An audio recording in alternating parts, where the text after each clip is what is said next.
Wake up, wake up, wake up, wake up, wake up. I know it is way too early for a Friday, but wake up anyway. Like Marvin Gaye said, get up, get up, get up. Wake up, wake up, wake up. Except that is the only whispering I'm going to be doing for the rest of this program here. This is the Way Too Early for a Friday morning show. I am John Greaves III, founder of Garage Gym Life. This is a Garage Gym Life production, and we are going to be staying live with you guys, helping you get your Friday started off the right way. Gonna go all the way through till 9:30ish a.m. Eastern time, and that kind of depends on how many questions and comments I get in the live chat towards the end of the show. But it is so awesome to be here with you guys once again. Had a lot of cool stuff happen this past. Well, I had an eventful week. Let's just say that. All right, had the chance to do some stuff that I don't normally get to do. And I'm going to go ahead and say right off the bat, shout out to the OGs of the DMV, because they had me on last night to be a guest on their podcast. I'm not sure when that's going to come out, but I will let you guys know. It should be coming out probably today. It's going to be coming out because it's an NFL draft with a heavy slant towards the Washington football team. I hate the team name, so I hate saying it. The Washington Commanders, fine. You dragged it out of me. Anyway, it was really cool. I'll tell you guys a little bit more about it in a second. But first, you know the deal. We got to do the rundown. Got a special show today, and so let's go. All right, so first of all, I want you guys to comment. Let me know what is on your workout menu for today. I'm actually having to catch up because I've been doing my taxes. And so I didn't get to do my press workout yesterday, so I'm going to be combining press and deadlifts today. So go ahead and put in the chat. Let me know what you guys are planning on working today. Then at 6:05, so in 3 minutes, we're going to have the Friday dance party featuring, once again, home gym dance videos. I only got 2 participants this time, but you know what? Hey, that's okay. Well, 2 participants plus me. That is okay, all right? You only need 3 people to have a party. That's cool. All right, and then my guy, Carlos Brown. Carlos is going to be joining the show. He's going to be giving us Treadmill movie recommendations. I know you're like, what is that? It's not movies about the treadmill, okay? So for those of you who are treadmill aficionados, sorry, it's not movies about the treadmill. It's movies you can watch while on the treadmill to make it a little less boring. Then, of course, we got news and other things. And then that includes a couple of strange things that happened, as well as, of course, once again, tales from my inbox.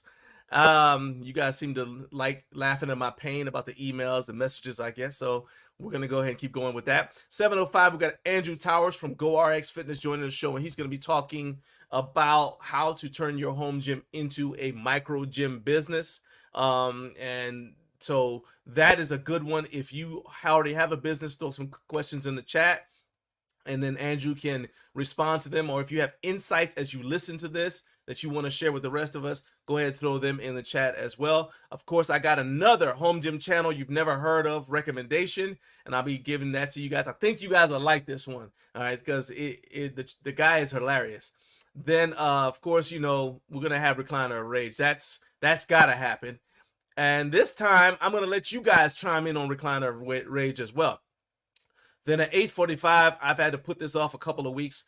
We just didn't have time to do it, but we're going to go ahead and do the home workouts. I'm going to react to the home workout clips that I have. And then also, I'm going to give you guys an update on the Power Rack Frankensteining I'm doing, including what happened to me with my Crandall Fitness monolift attachment. So you guys stay tuned for that. Of course, we're going to shout out to all of the different time zones as we go through this.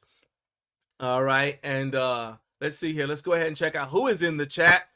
Of course, my guy Carlos is here. There you go. The legendary Eric Eccles is here. Eric, I have something in news and other things that you may be able to give some insight on. So I'm glad you are here. I was hoping you're going to tune in. All right. Tattooed saying, morning from the Empire. Hey, look, you know what? Okay, that's fine. You can have that, but you know what happened to the Empire once a hero emerged. That's all I'm saying. I'm not saying I'm Luke Skywalker. I'm just saying, remember what happened to the Empire once a hero emerged. And let's see who else we got in here. All right, there you go. All right, so it is now 6:05. So without further ado, it is time for the thing that y'all all want to see. The real reason you're actually here. And it is the dance party, Friday dance party. Let's go.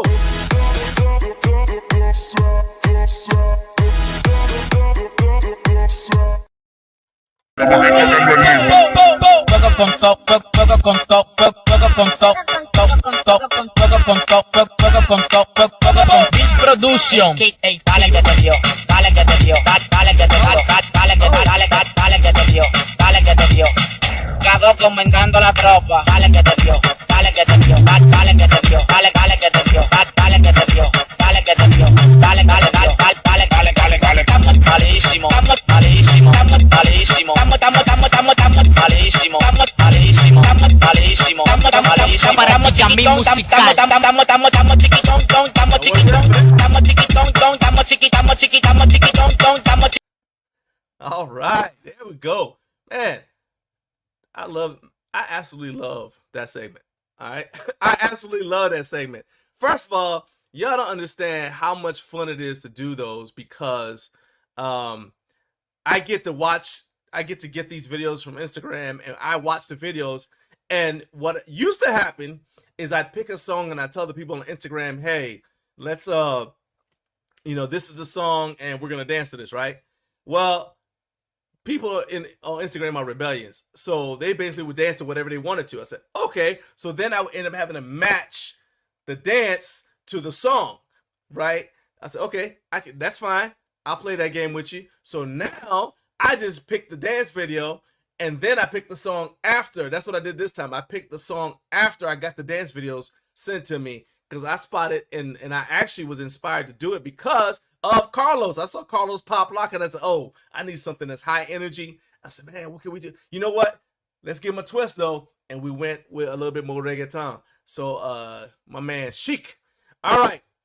Without further ado, Carlos, I don't know where you at, but you're supposed to be on here with me right now. So you don't need to be me to live chat. You need to report for duty. I need to see you in the freaking studio, Carlos. Let's go, Carlos. Stop talking to Eric and get in here, Carlos. Click the freaking link, Carlos. Let's go. Man, Carlos, you seem that you may be uncoachable. You seem like you may be uncoachable. So here's a little behind the scenes. Carlos is trying to get his 10,000 steps in before talking to me. And that's all well and good. That's all well and good, but he's supposed to be talking to y'all right now. Right? He should be talking right now. You should be hearing his baritone. It's a baritone? You should be hearing him talk, not just me. But once again, as I said, Carlos is running from the park right now. Carlos, that don't help me, Carlos. You're not supposed to be running from the park, Carlos. I told you 6:07. Okay? So Carlos is, let me put it, here's how I run the show. When I tell people, all right, we start, your time slot is from, let's say I say 6:07 to 7:45 or 7:05 to 7:45. If you don't show up on time, and don't worry, Carlos, you're not the only person that this happened to, all right? If you don't show up on time, I don't adjust your time slot, right? Instead, the amount of time you're on just shrinks. So you now have from 6:09 to 6:45. It's 5 there. No. We're using Eastern time because this is the headquarters of the show. So what I'm gonna do, because I have no idea. Carlos said he's running from the park, and I have no idea how far his park is from his home. I also don't know. I don't have any data on how fast Carlos is. I don't know if he's got his keys on him because he's gonna have to unlock the apartment door. So there's a lot of moving parts with Carlos, okay? So we're going to talk about him when he actually gets on the show. But in the meantime, never fear, I've got another segment we can do. And that's right. So we're going to bump Carlos to the side just for a little bit. And this is actually a good time to ask this question. So let's go ahead and let's move right into our next segment, which is news and other things.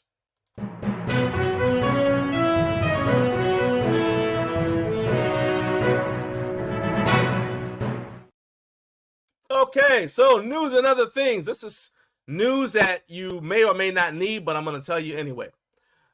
First of all, since you guys have some sort of strange desire to see me dress up as a butterfly, I'm going to tell you I have found a loophole. I discovered, I wouldn't say I was investigating, but I discovered that you can apparently visit insectlore.com, get your very own caterpillar eggs, and those eggs will allow you to witness the entire life cycle of however many butterflies survive the process of metamorphosis. So now, had you ordered these on April 8th when I got the notification, you could have bought 1 cup of caterpillars and gotten a 2nd cup free. Sadly, that's no longer available. The ad says, as seen on TV, although I'm not sure which channel this possibly could have been on. But anyway, the ad says as seen on TV, and this was a special they were running April 8th. However, that special is now over. But you can still order a cup of caterpillars and watch them turn into butterflies. And I know you're saying to yourself, who's gonna want to do that? Ha! Little do you know that there are 1,281 reviews from customers, including one family that does this annually.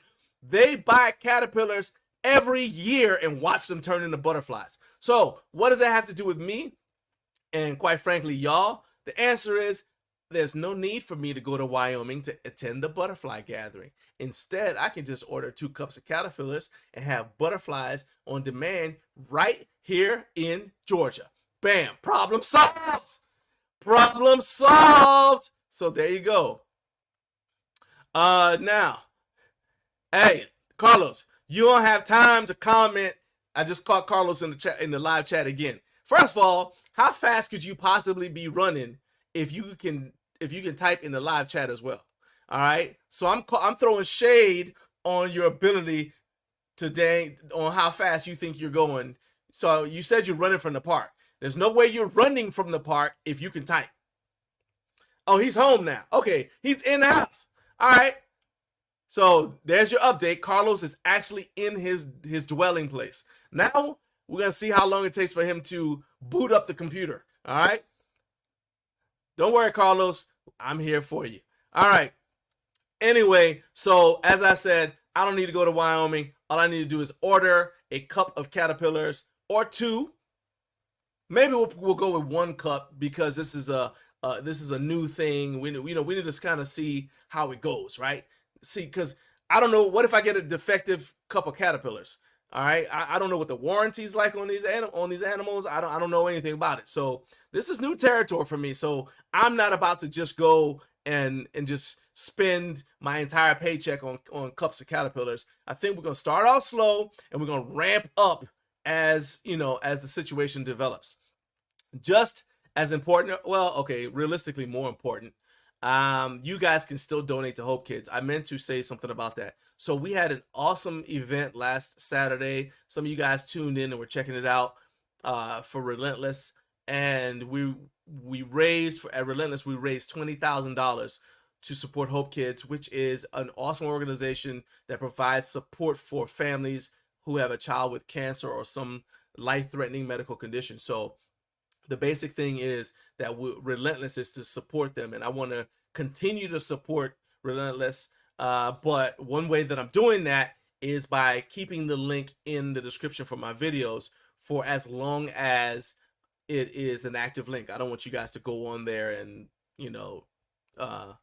try to donate and then you're not able to. So that link is in the description for this video, and you can still donate. I'm telling you, I hate asking for money, but this is a worthy cause. It's not about me. Like I said, you guys go ahead, donate to Hope Kids, and you can go to the link that's in the description of this video. If you don't see the link, put in the live chat that you don't see the link, and I will make sure that link gets in there. All right. Last one, Eric, if you are still here, I got a teaser from AbMat. All right, and I'm gonna go ahead and I will read that email for you guys, because I was like, huh. That's actually what I said, huh. And the teaser, so I get this thing from AbMat, right? It says, "Hi, John," so they know me personally. Quick question for you. Do you own or plan on purchasing an adjustable bench? If so, you're going to love our next product launch. Adjustable benches are awesome, aren't they? They allow you to target different muscle groups at a variety of angles, but they're not ideal for seated and chest-supported exercises. So now I'm like, where are we going with this? It says, for example, shoulder presses feel awkward and seal rows are downright uncomfortable on adjustable benches. Now my spider sense is tingling.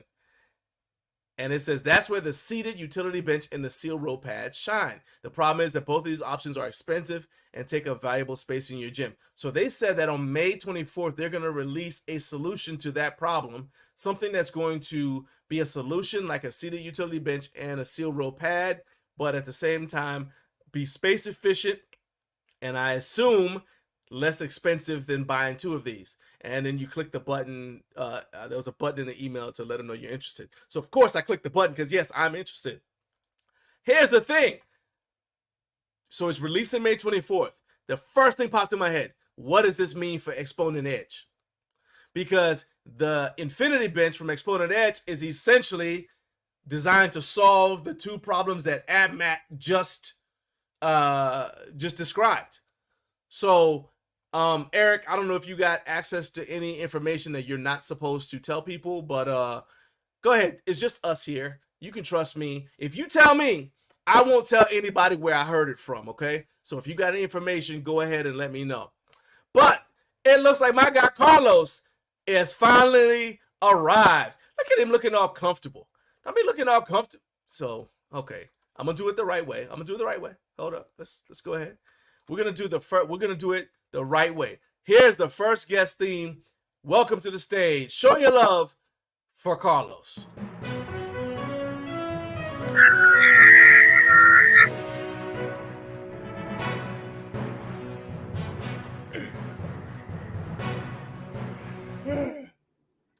Carlos. Hey, how you doing? Hey, how you doing? I'm doing great. Carlos. Good morning, but everybody. You about caused a bonus segment, a bonus recliner of rage segment to be enacted. Go ahead. I want you to tell the people, what do you have to say for yourself, Carlos? Go ahead. We're listening. I have nothing to say. It was all me. Oh, we know it was all you. Central Time. It's 6 a.m. No, still 5. No, Carlos. So, to quote a comedian, here's what we're not gonna do. What you're not gonna do is come on here and act like it was I just didn't know the time zone. No, Carlos. No, see what had happened was you come on the show as a viewer, and I appreciate you watching. Hold up. You come on the show as a viewer, and I appreciate you watching. I appreciate everyone who watches. But Carlos, you can't tell me that you didn't know what time it was supposed to be, right? All right. I even reached out to Carlos. Also, you're not going to come on here laughing like the dude from the 7-Up commercial from back in the day. Talking about ha, ha, ha, ha, ha, ha. Face alignment. All right. I even text Carlos this morning to make sure he was good. All right. Yes. He gonna come back. I texted him. I was like, look, because he said he was nervous, and I understand. You know, you're not used to doing this. I get it. Although Carlos has a YouTube channel. Okay. I was on my way, man. I was on my way. Okay, Carlos. That's 7,000. Come on, man. All right, so I'm gonna give you a couple of life lessons that I learned in the Marine Corps. But first of all, let me tell you about this. All right, so Carlos. I sent everybody. I knew Carlos was gonna be difficult because I sent everybody the questions ahead of time so they have a chance to prepare, right? So you're not coming off the top of your head. I don't catch you off guard. That's not what I'm trying to do. I want to present you in the best light, and I want you to be able to present yourself in the best light. Here's the thing. I sent Carlos the questions. So I emailed Carlos the questions. Carlos texted me back a screenshot of the answers to the questions. I'm like, why are you sending this back to me, Carlos? You're supposed to answer the questions tomorrow. I'm not going to read this. What am I studying for a test? I got things to do, Carlos.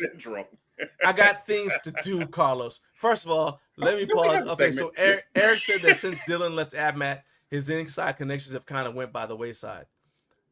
We're going to revisit that in a little bit because you are an inventor with AbMat. So I'm going to need you to do, I don't know what you need to do, but at home GymCon, we're going to get you to, you're going to solidify those connections a little bit because I need to have my inside man, Eric, and that will be you. Okay, back to you, Carlos. So as I was saying, at 5:48 this morning, okay, which would be 12 minutes before the show started. Also, Carlos was up way too late last night because he goes to bed early typically. He's up way too late, and he said, "I said, man, you're gonna be good." Sent me I sent him a text that said, "Hey man, don't worry about it, you got it." He texted me back, "Well, okay, yeah, it'll be fun." Like he's encouraging me. I was okay, that's fine. Yeah, I think I can. Yeah, I'm good, Dad. Thanks. All right, and then he's gonna tell me about the movie he saw last night instead of going to bed. Look, now, why does he need to go to bed earlier? Simply because Carlos knew he was supposed to be on here with me and he wanted to get his 10,000 steps. So, one thing I learned in the Marine Corps, if you're supposed to be somewhere at a certain time, what you do, and you got something you want to do before you need to be at that place, you wake up earlier. I did. Wake up earlier.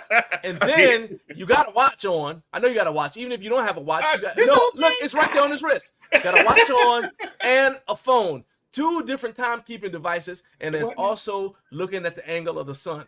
All right? In all of those situations, you like, hey, I ain't going to make it. I need to head back so I don't have John waiting.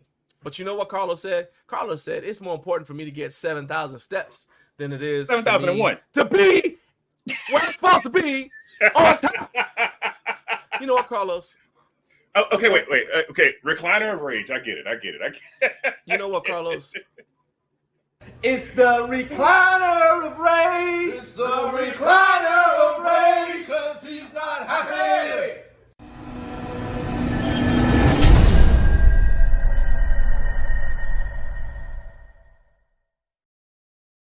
Cause you supposed to be where you supposed to be, where you supposed to be, where you supposed to be.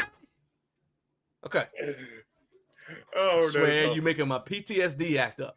All right, now, back to you. Now, can we finally get to, Eric even got up. Eric got up at 2:50 a.m. Central Time to be at work at 3:30, which goes along with another topic we have later on, by the way, talking about discipline. But let's go ahead and, now that we've used up a significant portion of your time, which I feel was your plan. I feel like Carlos was like, man, I don't know if I can hang out that long. I'm nervous. I know. I'll shorten how long I got to be on there with my shenanigans. Okay, Carlos, I got you. All right. Here we go. So, but let's do this. Yeah, let's do it.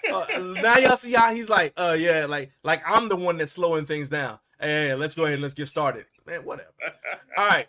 So we're going to talk about treadmill movie recommendations. And number one, Carlos, I want you guys tell everybody a little bit about what you do on YouTube and also with your blog, because just give them a little teaser, because you've been doing movie reviews for quite some time. All right. Not just reviews of, you do reviews of other stuff, but you've been doing movie reviews for quite some time. So go ahead and give me the elevator speech about your movie reviews. Like, do you watch the movies giving it a review as a fan, or are you more trying to be like Siskel and Ebert?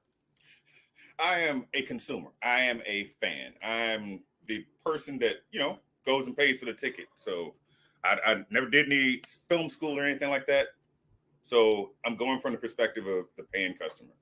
So, Okay, so basically, did I like this movie? Did I not like the movie? That kind of like I would. Yeah. What moved me, and should my friends go? So and it all goes down to the most important thing. It's my opinion. So, there's no right or wrong answer. Oh, there's a right answer. Oh, there's a right answer. And there's going to be a right answer. There you go. Yeah. If the movie sucks. Hey, look, some people love that though. I mean, hey, I think my favorite movie is probably a trash movie from like I want to say the 80s, Big Trouble in Little China. So Love that movie. It's my favorite movie ever. Hey, don't you talk about Big Trouble in Little China? Because Jack Burton says, don't you ever talk about that movie was movie is when we Jack first Burton. went Who? over the top. It wasn't over the top. Big Trouble in Little China was where we discovered that truck drivers could save the world. Hey, there you go. It was before its it. time. Definitely before its time. That's it. All right. So when I realized that Carlos was doing this, and you get to see a lot of movies in the theaters ahead of time because he's got the inside thing. I don't know if I forgot if it's AMC or whatever, but Carlos is an inside man, so he gets to see movies early, which means then he gets a chance to rewatch them multiple times if it's something that he likes. So I said, hey, you know what's boring? I was actually on the treadmill when I came up with this idea. I said, this is actually boring. And I realized that I tend to watch stuff when I'm on the treadmill. I said, you know what? I bet you Carlos could give some movie recommendations. So here we go. That was probably the longest intro we've ever done. Hey, to a segment. So this is the opening segment for Treadmill movie recommendations from Carlos Brown. But I had to tell you guys why you should listen to Carlos Brown. All right. So Carlos knows what he's talking about. He sees a lot of movies. He reviews a lot of movies. And he actually he blogs them at garageandlifemedia.com. So you guys are gonna get a sample of his work, and we're gonna bring you if this segment works out, Carlos. You didn't, I don't know, you didn't make a good first impression. I'll we show got people up. from the Okay. British Empire watching, but we're gonna get some good treadmill recommendations. All right, so let's go ahead. So first of all, give me your first ballot Hall of Famer. What is your favorite treadmill movie of all time? All right, and this has got to be something that's never let you down. And I want to see in the live chat too. Go ahead and put your in the comments. Put down what you like watching, like a movie that you can throw on anytime you're on a treadmill and it never lets you down. You can watch it every time. All right, so no matter how many times you watch it, you can throw it on and it'll make the time pass. So what is your favorite treadmill movie of all time, Carlos? There's no way to avoid watching this movie. You can start watching it in the middle of the movie, beginning of the movie. Heck, if the end scene's happening, you're gonna stop and watch it. It's classic. It's got tons of bloopers, but it's great. Arnold Schwarzenegger's Commando. You don't know, you need to go back and check it out. If it's not for the action, it's just to watch all the flubs, all the parts where he's holding a leg and there's clearly a strain. It's great. All the one-liners are fabulous. So I think that's definitely a go-to, and it's a guarantee watch. One thing I like about that movie is like sometimes you see like a truck gets damaged. Oh yeah. Like it'll get damaged, and then in the next scene the truck is fine. Oh, you mean that yellow Porsche? That Porsche was destroyed. It's like, very next scene, it went to the body shop and it's fine. All right. In the middle of what? Like wait, what? 80 on the highway? Hey, Yes. I'm telling you. Matt Welch said, "What's a treadmill?" That's not helpful, Matt. There are people who need to lose body fat. It's called cardio, man. On the treadmill, and treadmills are boring, and so we try to figure out something to watch, or maybe a rowing machine. Get on a rowing machine. It's boring. I need stuff to watch, man. I'm not focused like that. Okay, so let me live. Let me live, Matt. Okay. Next question, Matt Carlos. hates cardio. Next question.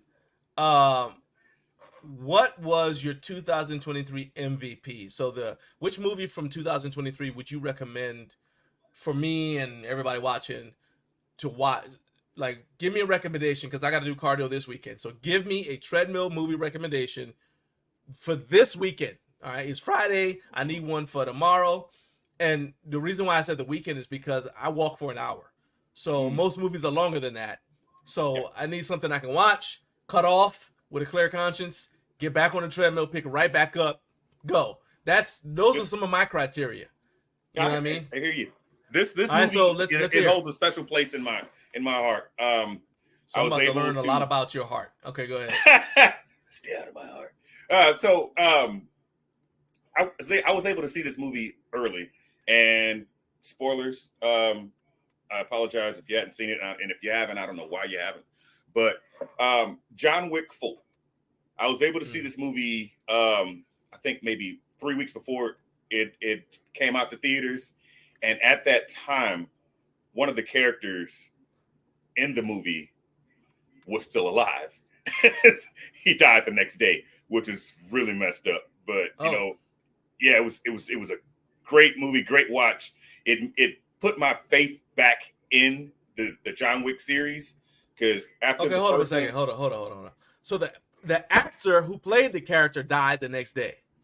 Yeah. Oh, I know you're talking about the guy. He was on Yep. He was on The Wire. He was on. I forgot his name, but yeah. I got you. Mr. Wick. Yeah, that guy. Yeah, man. It was like. Yeah, and he was one of my favorite characters. Yeah. So yeah, he was kind of the heart of the movie. So do you need a dinner reservation?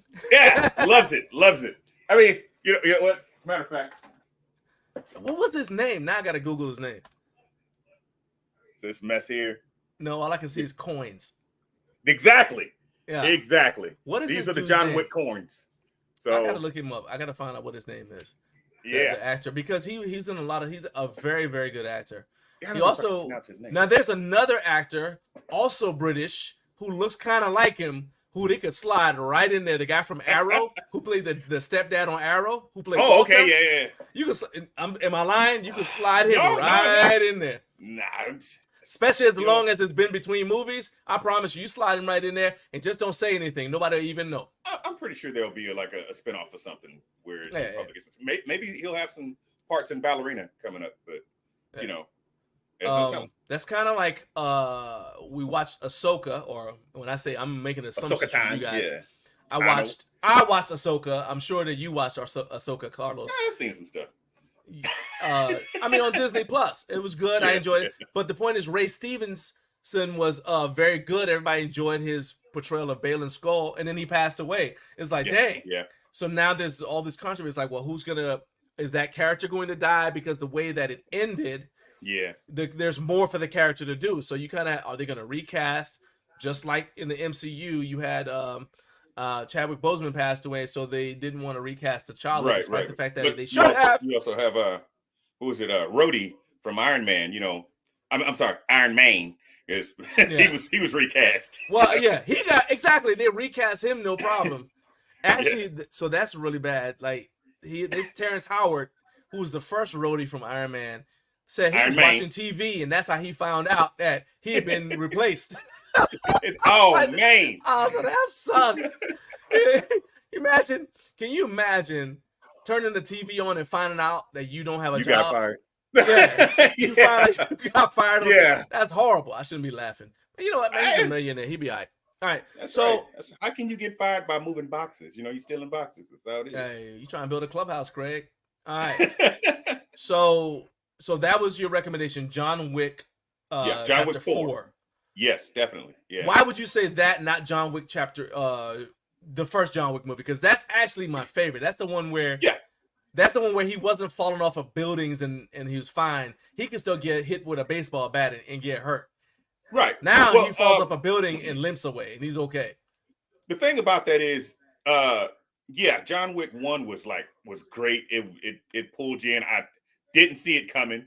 It was one of those that I actually caught streaming before I actually was privy to start seeing them in the theaters. But he was fresh. But if you look back at it, the whole series of John Wick chapter 1 through 4 all happened within the course of like 2 weeks. So that storyline. I see what you're saying. Yeah, okay. He's tired, man. He's tired.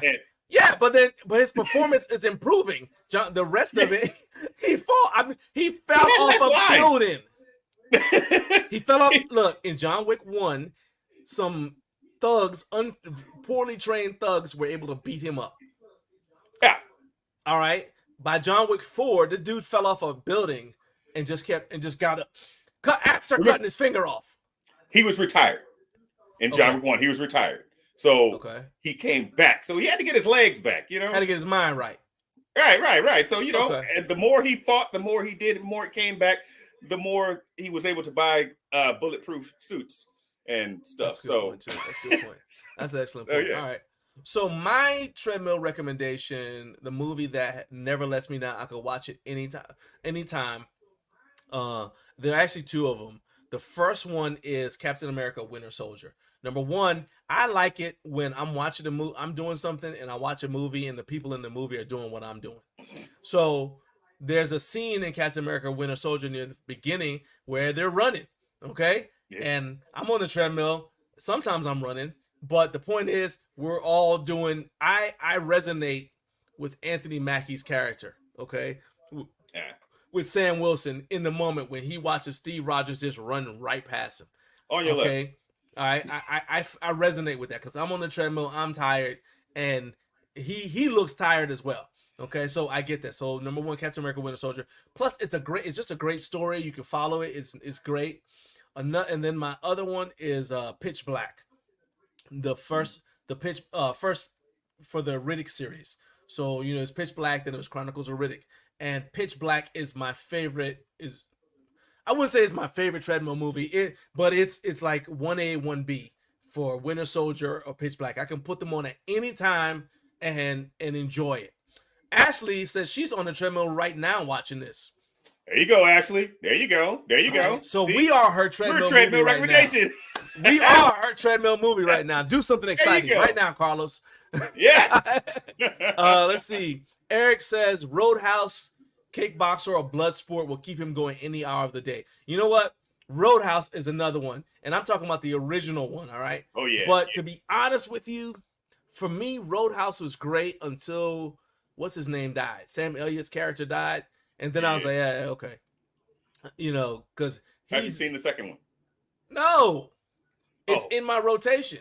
I actually downloaded it, and I was like, I wanted to watch it, and then I was like, well, maybe I should watch it on the treadmill because after talking about it with you, I was like, this doesn't strike me as the sort of movie that needs my full attention. It's something I can keep. I can kind of. What I'm saying, like I can keep up with the plot, and just okay, yeah.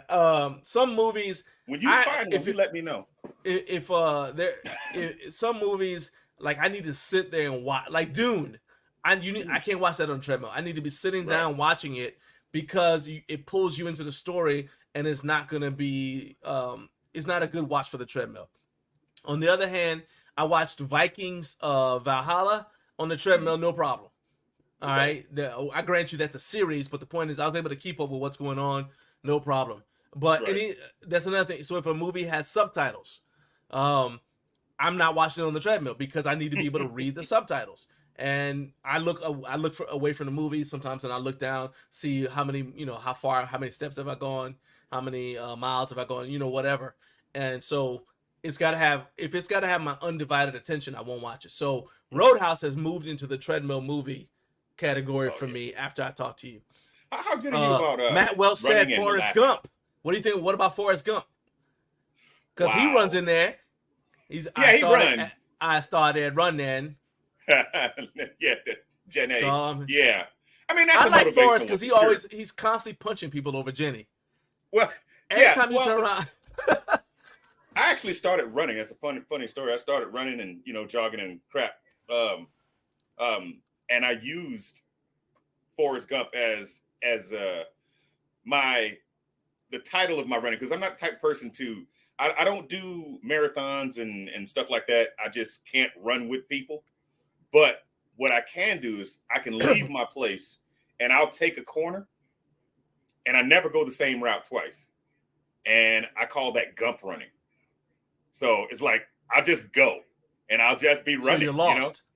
No, well, that's the thing though. I try to lose myself. Because Forrest, I'm gonna say Forrest was he was just running and ended up at the ocean. He didn't know where he was going. Yeah. I mean, literally, he had never because when he started running, he lived in Alabama. Then he went to basic training. Then they flew him to Vietnam. So Forrest had never been around the United States. He had he had no map. Forrest had no idea where he was going. He was just running. Yeah. Okay, so running, man. So you were lost. Great. Yeah, I mean, but that's the thing, though. Do you want to get lost in your head when you're jogging or whatever? Because you don't want to focus on, oh God, I've been going 5-10 minutes. The first few minutes of any trek is the most tiring. But once you get that rhythm and forget what's going on, you just go. And like I said, the worst part is getting home because you have to go to a certain destination. So, yeah.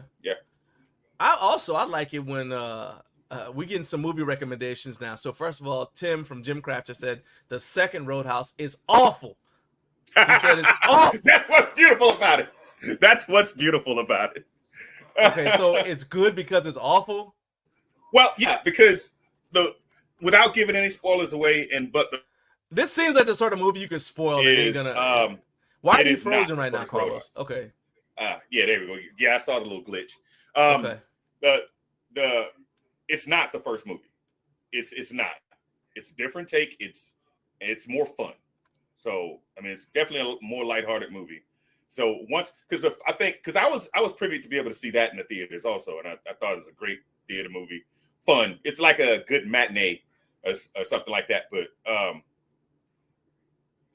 it's that first like 20 minutes of the movie, you're complaining about it. If you're a Roadhouse fan, you can complain about it. You're like, but wait, this is not my movie.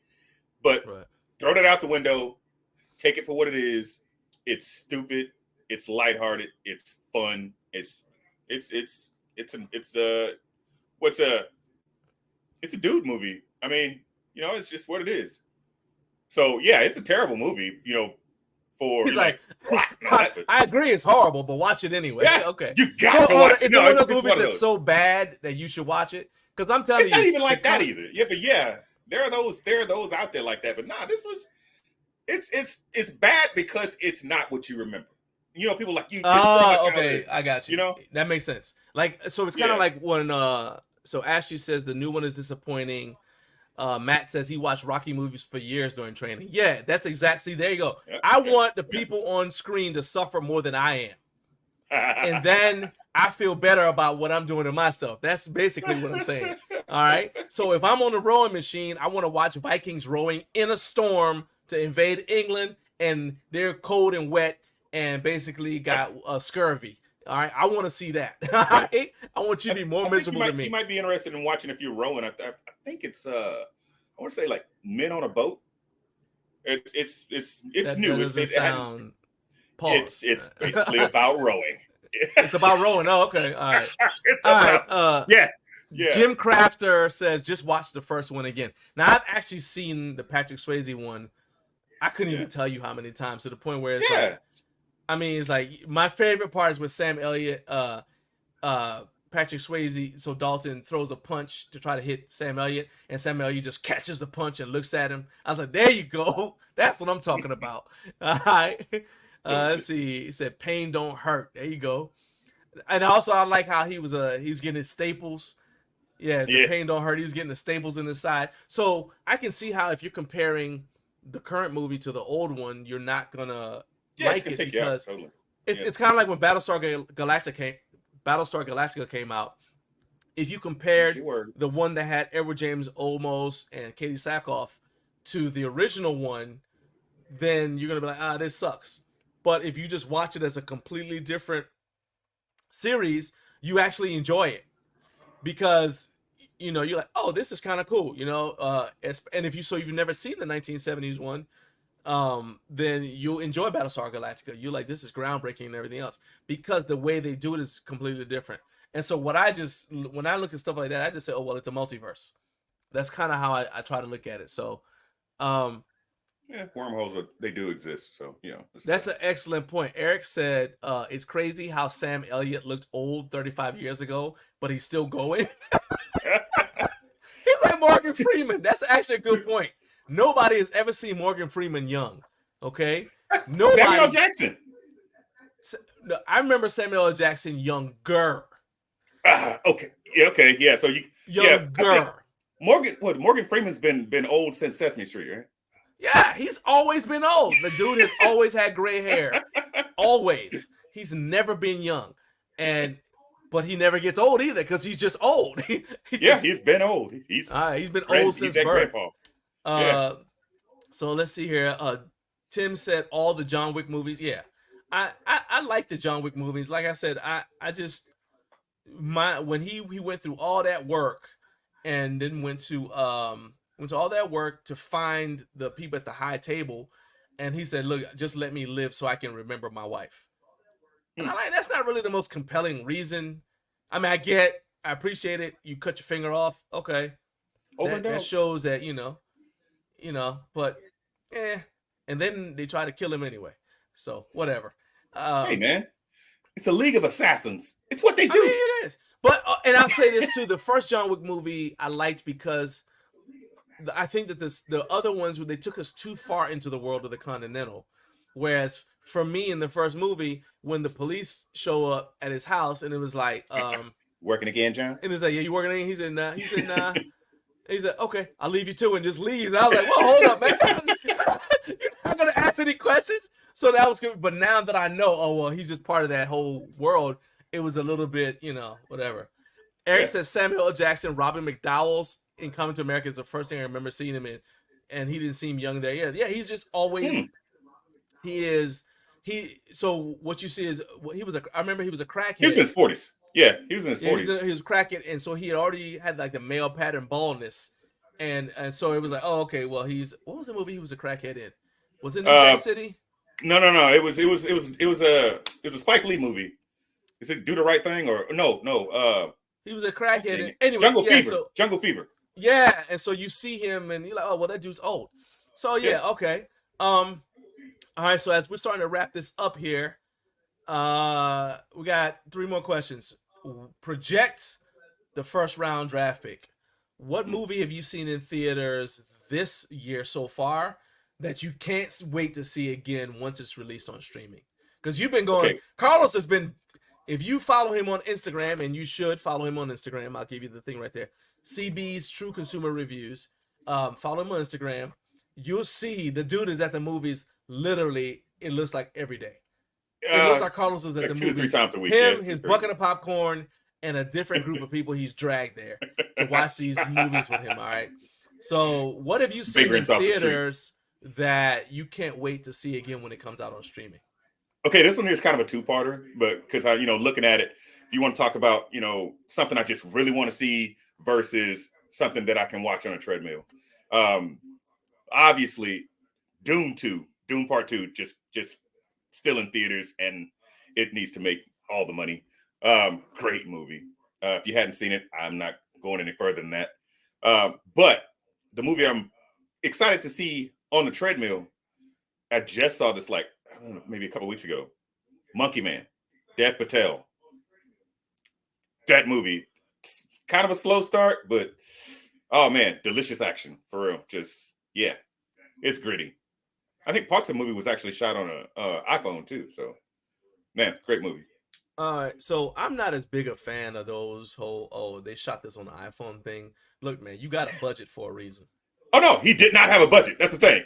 I mean, everything went wrong in this movie, in the production of this movie. Yet you want me to watch it? Oh yeah, on the treadmill. That's subtitles. Yeah, you don't care about that. You don't. Honestly, once the movie gets going, I feel like you weren't listening. Nobody cares. Is there a rewind on here? Because I need to go back and play the part where I said if it's got subtitles. Do y'all remember me in the chat? Okay. Do y'all remember me saying if it has subtitles, movie. I don't want to watch it on the treadmill because number one, I don't like subtitles because I don't like to read my movie. But you don't have to worry about that. Let's say it does have them. I'm not trying to read the subtitles.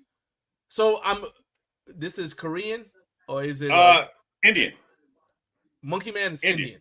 Okay, yeah. So basically I'm gonna be on the treadmill listening to someone yell in Hindi. No. I mean, on occasion. Now again, I'm gonna correct myself. There are parts there where they speak in Hindi. You see my face, Carlos? I see you. Most of this movie, go ahead. 90% of this normally movie, I'd have the screen on you, but I want everybody to see my face. If you're listening to this on, come back and watch the replay. Just see my face while Carlos explains why I should watch a movie in a language I don't understand on the treadmill while I'm already suffering. My mama, go ahead, Carlos. You know what you did. So 90% of this movie is in English. This is a Bollywood film made in English, but you're there for the action. You're there for the action. It's great action. And that's all I got for you. All right. I'll let it go. Dune Part 2. Watch it. Didn't I just say that? Is there a rewind on here? You saw part 1, right? You saw part 1. Yeah, but I still want to watch the movie. Like Dune has there's way too much. Dune. Okay, I'll give you an example. All right, so this actually goes to a question I had there. So it's the reverse problem of Morbius because I said that Morbius Ooh. is a great treadmill movie, and as soon as you get off the treadmill, it sucks. Yes, terrible. All right. That's I terrible. mean, as soon I posted on Threads, like, because I was Yeah, like, anyway. there's all these things that occurred to me. I was like, number one, the movie starts off and the guide says, when it gets dark, we don't want to be here. All right. And and I immediately said, if your guide, the person that knows the most about an area, tells you, hey, we don't want to be here when it gets dark, you probably don't want to be there at that moment either. You should try just turn around and leave. Okay? But you're also a handicapped genius, though. So genius implies smart. it implies intelligence. He said, yeah, he's smart. And then he spends the rest of the movie doing dumb things. Thank you. Right? God. I was like, seriously? So when I got off the movie, when I got off the treadmill, I found that it was that movie was actually distracting me from my workout. Because I got off the treadmill and started lifting. And so the difference, and then so with Dune, I think I would get frustrated because the treadmill would be distracting me from the movie, if that makes sense. I'm trying to enjoy the movie. So maybe I could watch it on a rewatch on the treadmill, but definitely my first time, I couldn't do the first time on the treadmill because I would be trying to absorb the movie. So right. That's what I'm saying. What's a good movie you've seen that turned out to be horrible for watching on the treadmill? Like I just gave you an example. Like Dune is not a good, to me. Dune is not a good idea. Your first time watching it, don't watch on the treadmill. What's a good movie that was horrible to watch on the treadmill? Well, anything horror. So You're already running. Smile. I am not a horror movie person. I've gone to several for some dumb reason. Well, mainly not dumb reason because people ask me to go, so I go. But the jump scares in Smile are unique enough to make you go, nah, this is not comfortable. I mean, there was a particular scene that everybody's seen on the commercials where the lady's sitting in their car. And if I need to go any further than that, you don't have a television. But even in the theaters, when that happened, I'm like, here it comes. And it still got me. I'm like, I counted it down and it still got me. So I'm like, nah. So hold on. Anything horror. But are you the nervous type? I would assume not, because you like to run first thing in the morning in the dark in Houston. Hey, no. Which is, where Scarface got his start. So I'm just saying. That you're saying says, how about Pumping Iron or the Ronnie documentary? So I've not seen the Ronnie documentary yet. I have seen Pumping Iron multiple times to the point, and I would say Pumping Iron is actually a great movie to lift weights to. Mm-hmm. So like there's the scenes where like Arnold's telling, hey, keep going. Like when they're squatting and he's squatting with Ed Corney, he said 1, keep going. 17, keep going. Come on, Eddie, let's go. And Eddie passes out and Arnold just throws a towel over his face, steps over him and then squats. I'm like, there you go. So my kids and I watched Pumping Iron so much when they were growing up and we were working out together that we started, I just did it. We were all quoting from the movie. So I think I think that Pumping Iron is a great movie to lift to. I don't know if I could watch it on a treadmill though, because I just love it so much as a movie to lift to. For me, like I said, the treadmill thing is, I watched Lord of the Rings because I've seen it so many times, especially the first one, because basically, mostly all they're doing is walking in the movie, right? So we all just walking together. They're going to, and then when they're climbing the mountain and it's like snowing and they're about to die, I'm like, hey, at least it sucks to be you. At least I'm not doing that. You know what I mean? But maybe I want to feel some solidarity. I crank the treadmill incline up a little bit more. So okay, there you go. Yeah. All right. So I appreciate you coming on here, man. I know you gotta get ready to go jump in the truck. And you're going to be in the live chat. So if anyone has any questions for Carlos or anything else like that, go ahead. You can throw them in the live chat. And he'll be able to respond to you. I want to say with everybody watching, though, I really appreciate all of your support. Carlos is the reason I got these ear cups, these right here, because he was looking a few episodes ago of this show ago, and he said, man, you're struggling. Your headphones are struggling. You need to get some better ear cups. And so he went in, hooked me up, and I appreciate your support, man. Thank you so much. Appreciate you contributing to the blog. And I want this to be a regular segment, you know, because I think your channel is one that people can enjoy. I think your channel has a lot of stuff that is a little bit different. Obviously, you have a home gym, um, and you guys will see clips from that when you follow him on Instagram. But I like that your content is something that's a little bit different from the normal just home gym content. It's really, you're a home gym owner who happens to have a YouTube channel as opposed to a home gym YouTube channel, right? Yeah. So I think everybody go ahead, check out CBS True Consumer Reviews here on YouTube, subscribe to him. Let's go ahead and build that channel up, and then follow him on Instagram. Follow him on Threads. Heck, follow me on Threads. Go on Threads. Follow me on Threads. Because Threads is fun. And this is a quick commercial for Threads, but I am taking money. Everybody says, well, why should I have Threads if I have Instagram? What I like about Threads is you can put links right there in the post. You don't have to say link in bio. That's so tired. And also Threads, the algorithm is controlled by what you see. So the stuff that you interact with, they'll send you more like that. Whereas on Instagram on purpose sets their algorithm up to show you stuff that's related to people who pay for ads and for discoverability. So it's hard to connect with people now on Instagram. It's a lot easier to connect with people on Threads. So that's my quick unpaid commercial for Threads. But back to the point, you guys need to follow Charlie, my man Carlos. Follow him on Instagram. Follow CBS True Consumer Reviews on Instagram, and we're gonna have you back next month for another series of treadmill movie recommendations. We need to come up with a better title for that, but we're gonna have you back on. We'll work on it. Before you go, anything you want to say? Anything you want to share? What's like your next review that you just did? I just got out of Civil War. So we got that. I'm looking forward to what do we have? What is it? That's so much crap. So many. You're movies. not asking me because I don't know. I was hoping you would know, man. Did I send you the notes? So yeah. So I know what I'm gonna send you the link to insectlore.com so you can get some caterpillars for your house. Butterfly effect. Yes. Yeah. So yeah. So I got some tech coming. Matter of fact, got a new monitor just showed up recently that it's gonna. Because you obviously don't have enough monitors. No, right. But yeah. So I'm trying that out. Gonna set it up in my new place when I do get set up. And So I do tech reviews and I do movie reviews.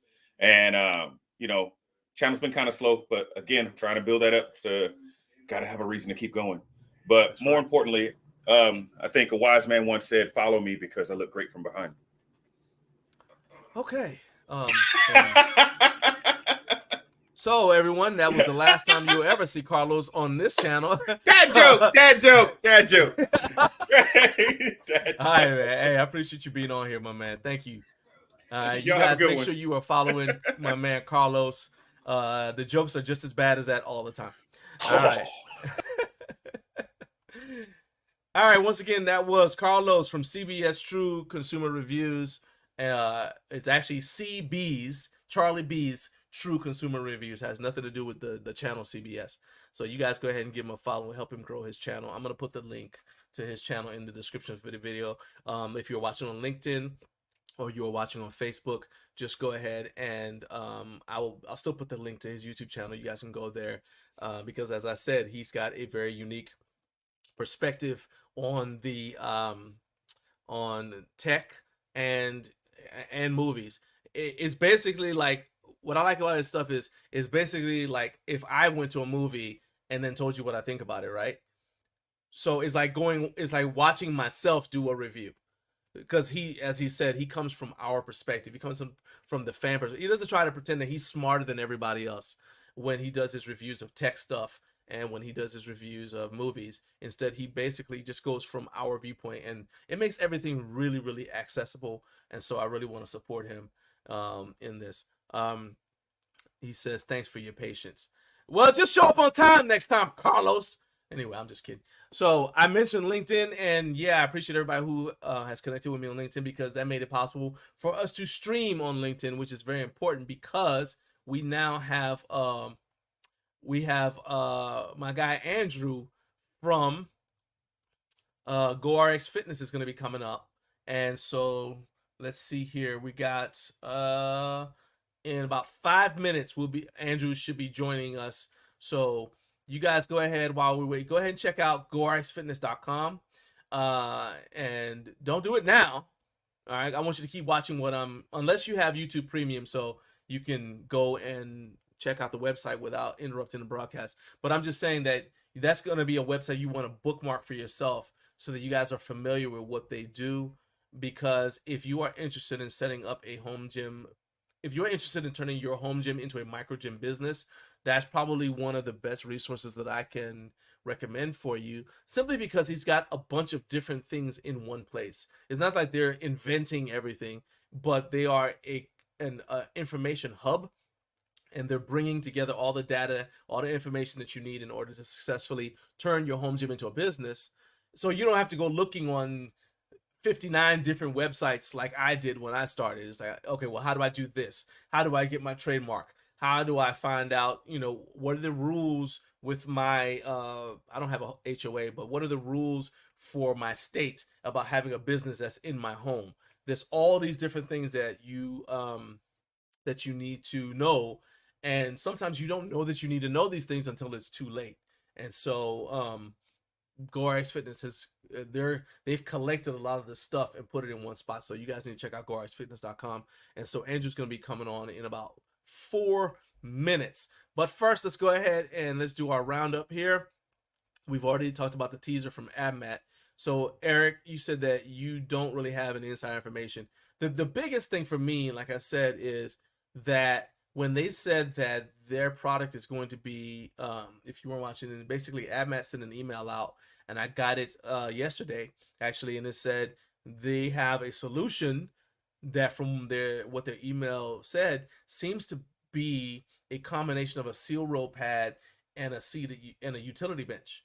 So that sounds to me like the Infinity Bench from Exponent Edge. So I'm curious to see what that would mean for Exponent Edge, because AbMat is a brand that has a bigger profile, and sometimes you can kind of get that's the challenge, like when you are an inventor.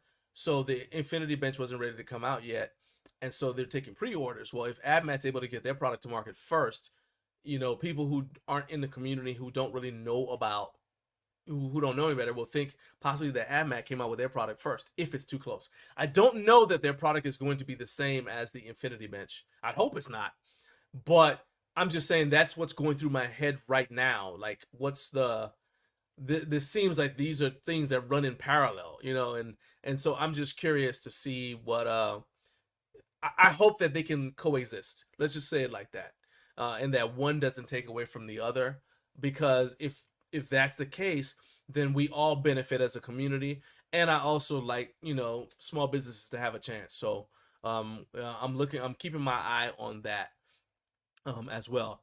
All right, and let's see. I see that Andrew has jumped in the backstage. So once I get the thumbs up from you, Andrew, I'm gonna go ahead and I'll bring you on. And then I just need to make sure that everything's working, your sound and everything else is working. So once I get a thumbs up from you, I will bring you on to join the show. All right, because nobody can see you right now. All right. I don't want to dive into this too much because I only got 2 minutes. I've got a couple other things. So I'm not, what? Okay. What a digital era we live in. Hold on a second. I'll tell you guys what I mean by that in just 1 second. First, let's go. Andrew said that he's ready to go. So let's bring him on. Everybody show your love for the man himself, the legend. He's got amazing hair, and that's just one of the reasons you should listen to him. Andrew Towers.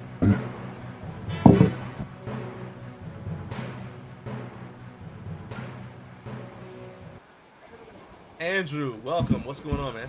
I'm glad to be here. Thanks. If you hear my children in the background, get ready for school. So could be a bit of a distraction. You sound like but you're yeah. under a waterfall.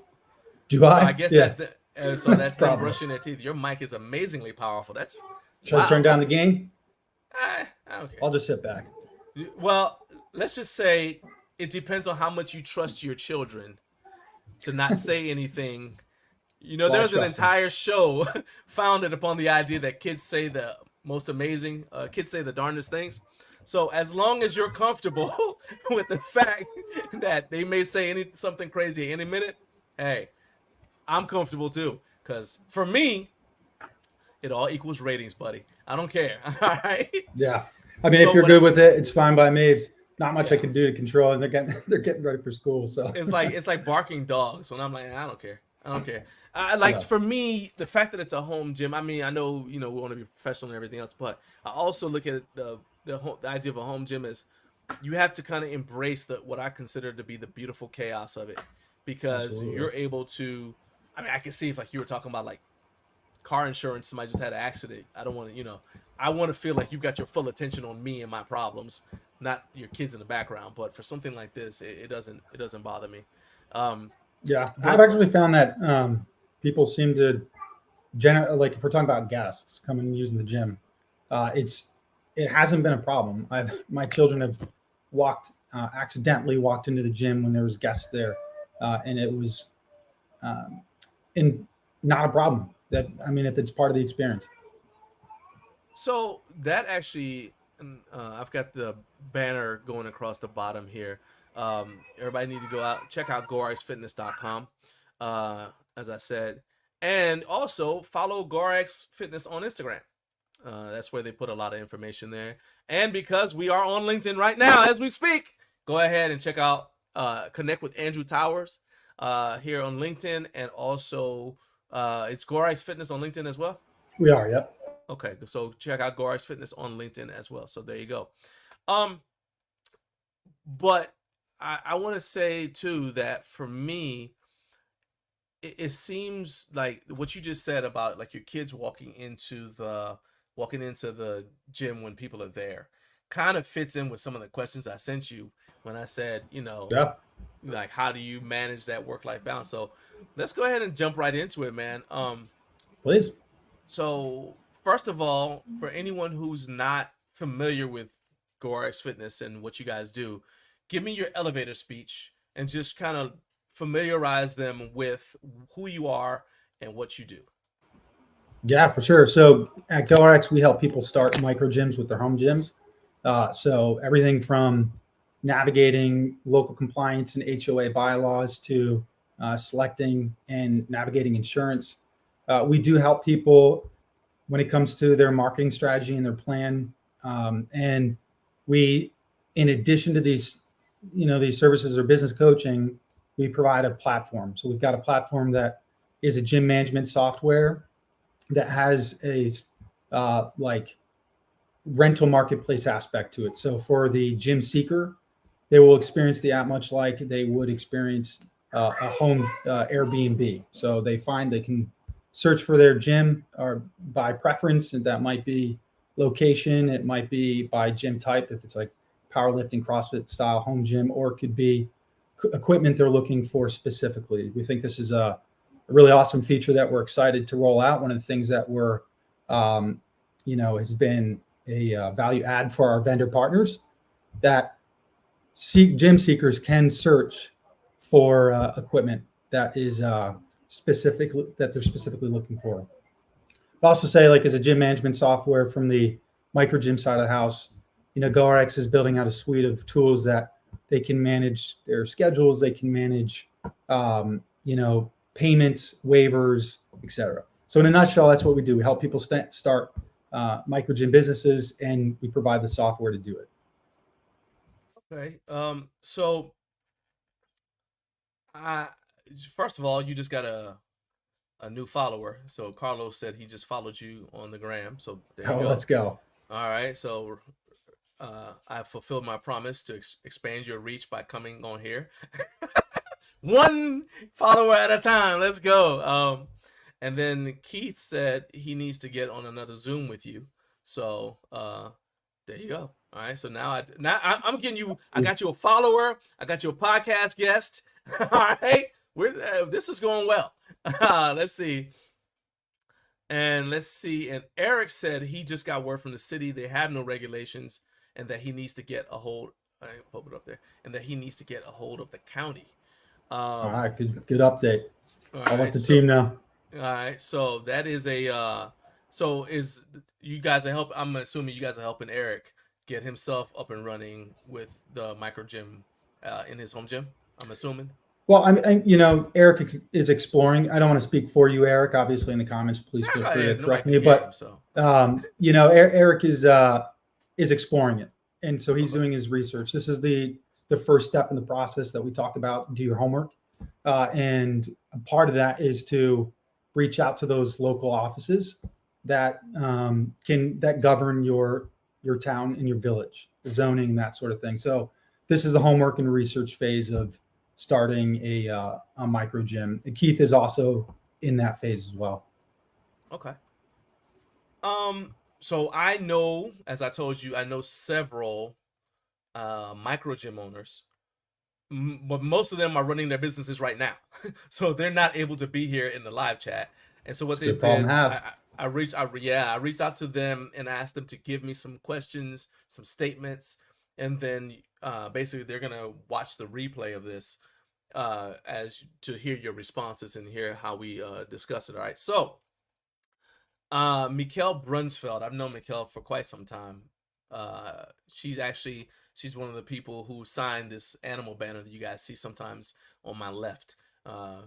So we've known her for a long time. She's got a home gym. She and her husband have a home gym, but her micro gym business is a small Pilates studio. And she says before starting her business, she says she wished she had known more about marketing and generating leads. She wishes she had known a really good contractor. And she wishes she had known that freebies just don't work to a small business's benefit. So let's unpack those separately.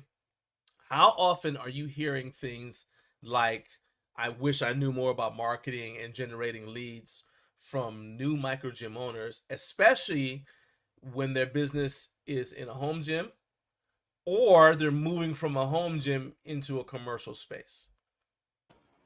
Yeah, it's fairly common. It comes up a lot, but it's not the most frequently asked question.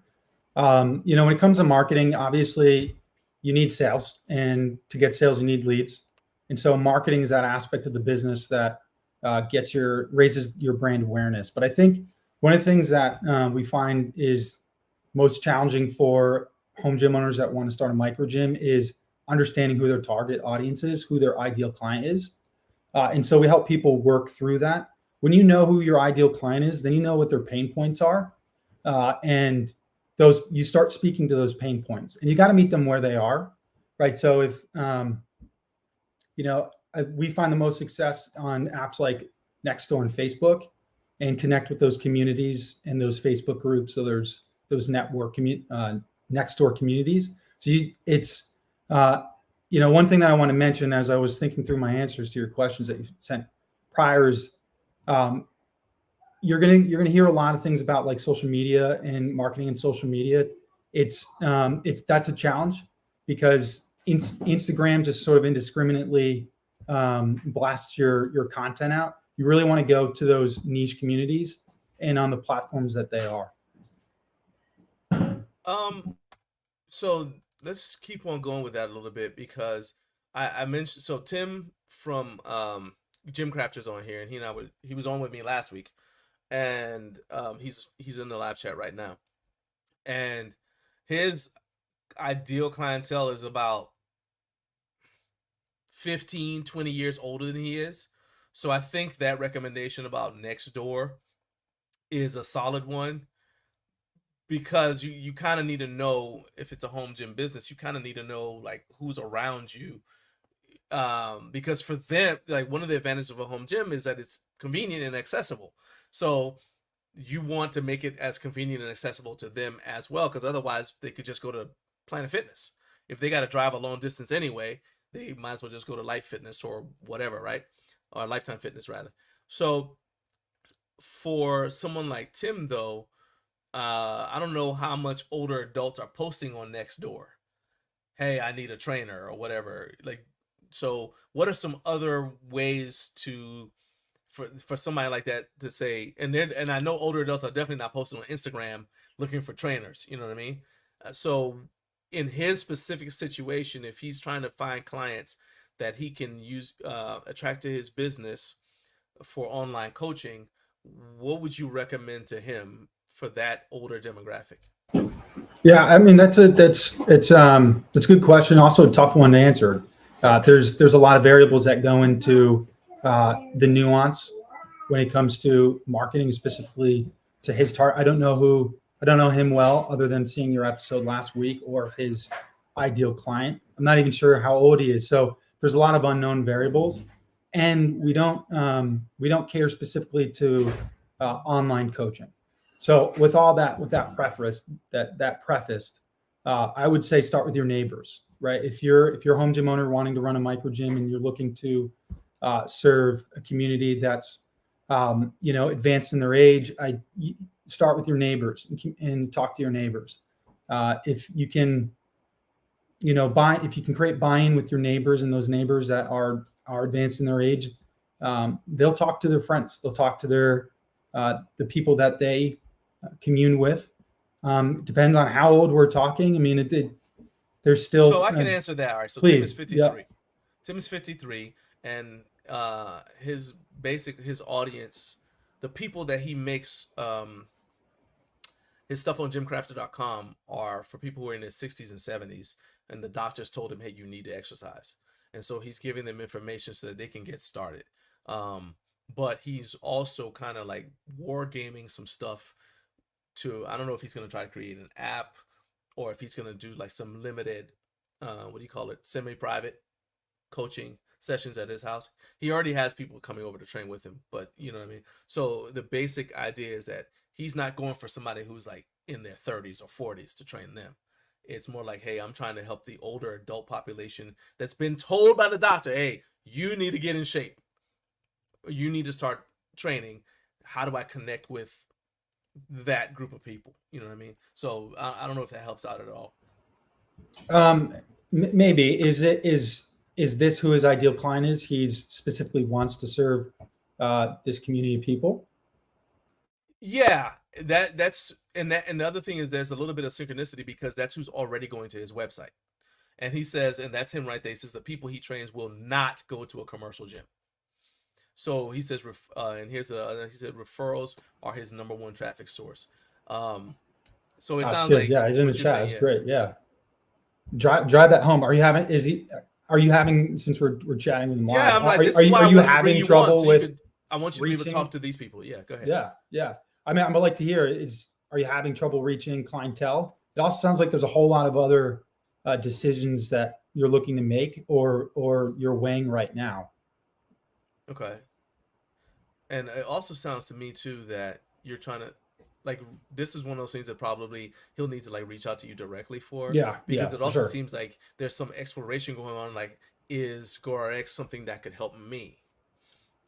It could be. Yeah. And maybe not. That's totally cool. I mean, we love what we do. The team is excited about what we're trying to build and the people we're trying to help. So yeah, jump on a call. You don't even have to be necessarily like thinking about starting a micro gym or working with GORX. We think that our vision, our overall vision is to see a micro gym in every neighborhood worldwide, and it doesn't have to be a GORX Fitness affiliated micro gym, necessarily. So yeah, please reach out, man. Let's talk. Nice. So what I love about that is too often businesses try to pretend that they are your solution, even if they're not. And I love the fact that you're like, look, I can help some people, but I may not be a good fit for you. Right. And to me, you're also a resource in the sense that you can, just based upon me knowing you, you can also tell people, hey, look, I can't help you, but here's an idea for how you can get what you need done, even if you're not directly going to profit from it in some way. You're not going to be a part of it. So I really love that. Next question, and this is back to Mikkel's statement about her micro gym business. So I remember taking a business development class for veterans who want to be entrepreneurs. It was called Boots to Business, and it was a partnership with the Georgia Small Business Administration and Kennesaw State University down here. And Mikkel says, that freebies don't help a small business. And it's crazy because people think that it does. They think, hey, if I give stuff away, then people will realize how good it is, and then they're gonna want to come pay for it. It's like the free introductory offer or the free introductory class. I'll give you a free sample, and then you're gonna want to buy my shirts or whatever. But the reality is, what I found is, if you train people for free, then let's say you give away like a free program, right? They're just gonna keep using that free program. They'll never say, okay, well, now I'm gonna upgrade and pay you. I mean, some people might, but a lot of times the freebie doesn't convert. So, one, what is your experience with that? And how do you communicate that to people who are micro gym owners, like brand new, and who are, again, trying to generate business because they're starting up? Yeah. It's when it comes to freebies, it's my first question is always like, what are you giving away for free? Is it your time? Is it information? Is it product? And you need to weigh the costs of that. I would say, time is money. And so if you're most concerned about your time and trading your time, then find other opportunities that you can provide value. Ultimately, the goal is to provide value to your ideal client because you're solving specific problems for them. So I've had success doing free training. There's always an end to it. It's a single free session. It's not always. And it's usually when it comes to referrals. It's someone that's exploring this idea, is not necessarily sure how they feel about working out at ultimately a home gym, despite how professional I treat it. But, and so sometimes it's a good tool to get them in the door. And I would encourage people to think of it as a tool. It's a tool in your kit box. The preface had a lot of assumptions, that if you give something away for free, they're going to expect something free. I don't find that to be true necessarily. I think people genuinely and generally understand that it's a tactic and it's a sales tactic. It's a tool for you to entice them. So I think the balance is ultimately like, building trust with them, position yourself as the person to solve their problem. And if that takes, come in, I'll train you for free, sign this waiver. We'll do a free session. If you like it, come back. And this is my price.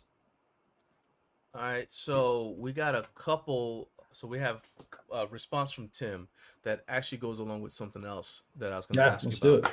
So he says his concern right now is insurance and waivers and taking it beyond friends and family. I know that's something that you guys have a lot of stuff in place on your website. So talk about basically insurance for a business at your home and some of the other resources you guys have.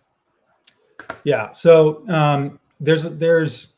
I'll start by saying this: your home insurance provider is not going to cover, business or commercial related activities.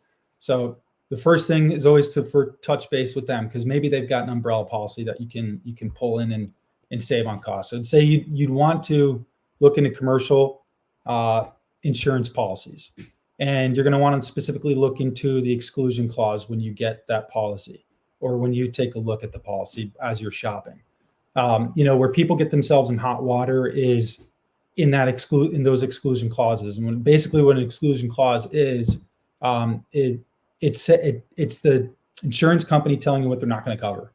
And that could be if you got a dog and your dog is around the gym, they won't cover if there's a dog in the gym. They might not cover if you're training athletes that are 18 and younger. They might not cover your gym and you if you have DIY equipment and you're training your clients, or your clients are training on DIY equipment. Ultimately, the idea is you want to mitigate risk, because you're never going to get rid of risk completely. There's always going to be a level of risk, and I would say it's low for sure. And there's ways for you to mitigate it, including waivers and ensuring that the language in the waivers is comprehensive. But also even little things like, checking your equipment and recording it. It doesn't have to be every week, doesn't have to be every month. But so if you do find yourself in the unlikely situation that you're being challenged by a guest who got hurt in litigation, you're showing them that, one, they've been properly trained on how to use the equipment, that they've signed waivers, that you have, rules posted in your gym, like gym rules posted. All these little things bolster your case. And so you can reduce your risk and liability dramatically by doing those little things, those little extra things. And I'll also say another thing that you can do to mitigate risk, because that's ultimately what we're talking about, is establishing an LLC. Create a separation between your business and yourself, your business assets, that home gym equipment, and your personal assets. So not mixing personal effects with your gym equipment and your home gym, separating those things in two different places, like not storing heavy equipment or other things in the gym at the same time. These are all small steps that you can take. And as a team, if you take pictures and fire them over to us, we'll take a look. We'll go through those pictures and we'll spot out things that could be like, hey man, that you probably want to address that. But there are also other little things that you can do, like adding a cheap first aid kit, getting a fire extinguisher. These are all things I have in my gym, and that it's not like you think you're ever going to need it, but it's just demonstrating that you're thinking through all the inevitabilities, but all the various ways that things could potentially go wrong, and that you've addressed it through your planning. Does that make sense?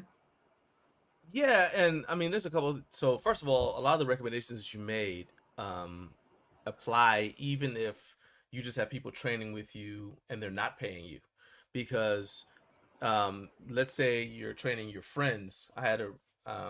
We actually have a video where I interviewed my insurance agent at the time, and he actually has a home gym as well.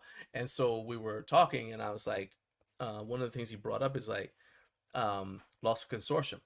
So you could have your friends train with you, right? And you're like, oh, my friend wouldn't sue me if they fall and get hurt. They're not going to sue me. Well, yeah, but their wife might, or their husband might, because if they get hurt, so they can't go to work anymore, and that affects the household income or whatever, then the spouse can file a lawsuit against you for loss of consortium, even though you weren't making any money. Just like if you have a party and somebody comes over and they hurt themselves at your house, their spouse can sue you because they slipped on your steps, right? Leaving the house. And so that was something that he brought up, which is a reason to have an umbrella policy, even if you don't plan on making any money off of your gym. And then if you do want to make money off your gym, you definitely need to look into commercial insurance, because your personal home insurance is not designed to cover your business. It just isn't. The other thing is, I just thought of another item that you could have in the gym, and that's cleaner. So like if you have cleaning supplies in the gym, then that's going to help people feel better, because and then you have a sign that says, hey, clean up after yourself or whatever, right? They're going to feel better about it because they're going to assume that the last person that used the gym also cleaned up after themselves. And especially in a post-COVID era, people are very, very sensitive about germs on everything. I talked last week about how dumbbells at gyms have more germs than dumbbells at a commercial gym have more germs than toilet seat, simply because so many people they sneeze and then they grab the dumbbells, all the different things. So when someone comes to your home, they're expecting that they're going to have to deal with, your kids got sick at school, now they're going to have to deal with it. So if they see those cleaning supplies, that I think goes a long way towards making them feel better about how you treat the rest of the place. It's like, if I can see that you're doing that, well, you probably thought of some other things too. So I'm going to feel a little bit better about the situation. Yeah, 100%. And I even have Purell in my gym right next to the door as they enter and exit. I don't require them to use it, but it's little things like that demonstrate professionalism and make you stand out. If you were going to my Google business page for Peak Micro Gym or Peak Functional Fitness, you'd see like one of the most common things I get is in my reviews is cleanliness. And people want to go to a gym where they feel comfortable grabbing and using equipment. So you're absolutely right.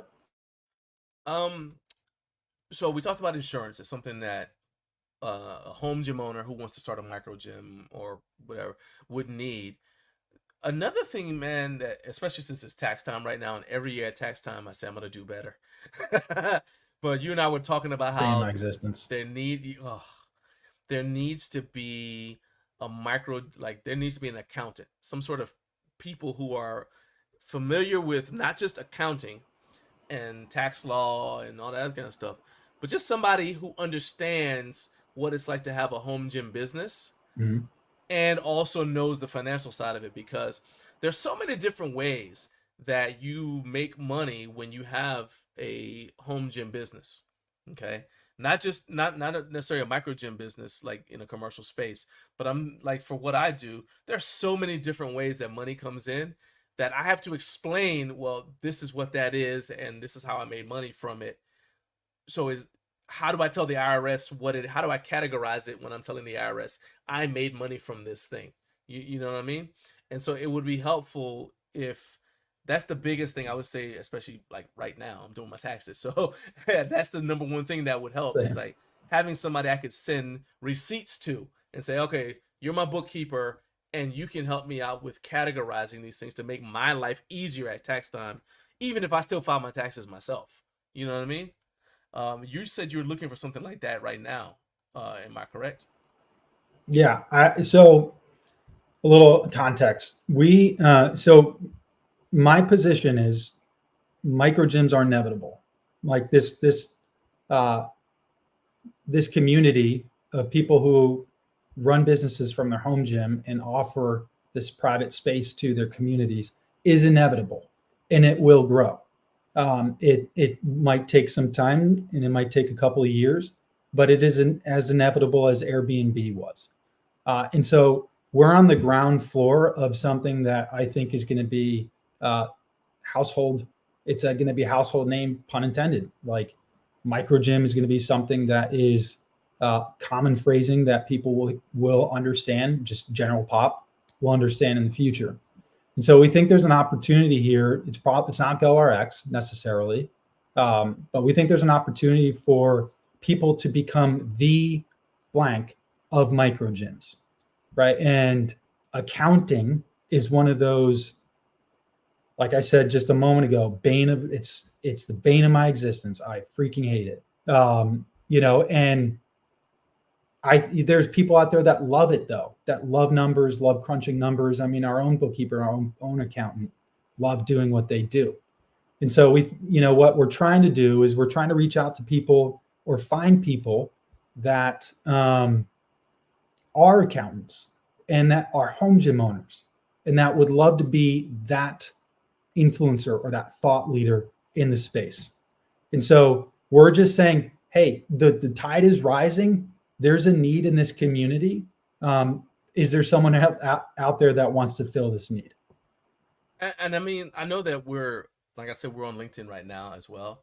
And here's the thing that frustrates me sometimes is when someone is a professional in an area and they say, well, I don't want to connect my hobby with that because I don't want to turn my hobby into work. I'm not saying, and I'm going to speak for Andrea. He's not saying we want you to hate lifting weights. All right. If you're an accountant, we don't want you to hate lifting weights. What I'm saying is, if you are an independent accountant, you're looking for customers, clients. Okay. Well, we're telling you that there is a built-in, there is already a group of people who are looking for you if you are someone who understands our situation. That makes sense. Yes. So if you have a home gym, you don't have to have a home gym business as an accountant. I just mean, if you're an accountant and you have a home gym, I feel like I can communicate with you. Yep. Because you're going to understand a little bit more when I tell you this or that thing than someone who maybe doesn't work out at all. And now I have to explain, okay, let's start out with, well, what is this thing, this piece of equipment or whatever? Okay, just for example, I had to do a product review. Okay, I did a product review. It was on an exercise bike. This is last year. in order to do the review, I had to purchase some stuff from Harbor Freight. Okay, so I needed that. I couldn't do the review without purchasing the stuff from Harbor Freight, which means I needed it for my business. But if I say I have a fitness business and you see I went to Harbor Freight, you're gonna be like, how does this even work with your home gym business? You know what I mean? But I feel like somebody who is in the home gym community, who understands the different ways we figure out solutions, would be more likely to be able to say, oh yeah, okay, you can categorize that as this thing. Does that make sense? So, okay, sorry, I thought you were asking me a question. Go ahead. Yeah. Does that make sense? It does. And what I found is, in the beginning of GoRX, there were a lot of people that said, do you honestly see this being like working, letting people in the home gym? And I felt then, and I've always felt that there are people out there that will see the value and will get excited to be part of it. And same thing with our Green to Go. I'm plugging Green to Go, but our Green to Go program at GoRX is, where we help transitioning service members build and, micro gym businesses or fitness businesses. Do you think people are going to buy into this? Absolutely. There are people out there that get excited about these sort of things. And there's only one person, one home gym. And we only need one home gym owner who's an accountant that is bought into this community, loves what it's about, and wants to be a part of it in a way that they can bring value to people like us. So I just thought of another thing from what you said already in this interview. You said that you have Purell. Mm-hmm. Okay. So that's a business expense. But Yep. if somebody doesn't understand, what you're doing, when you try to claim Purell on your taxes, they're going to be like, why are you claiming Purell on your taxes? Well, it's because I've got this thing. So anyway, I want to talk about the concept of... If I could jump in to say No, go ahead. on one piece. So it's important.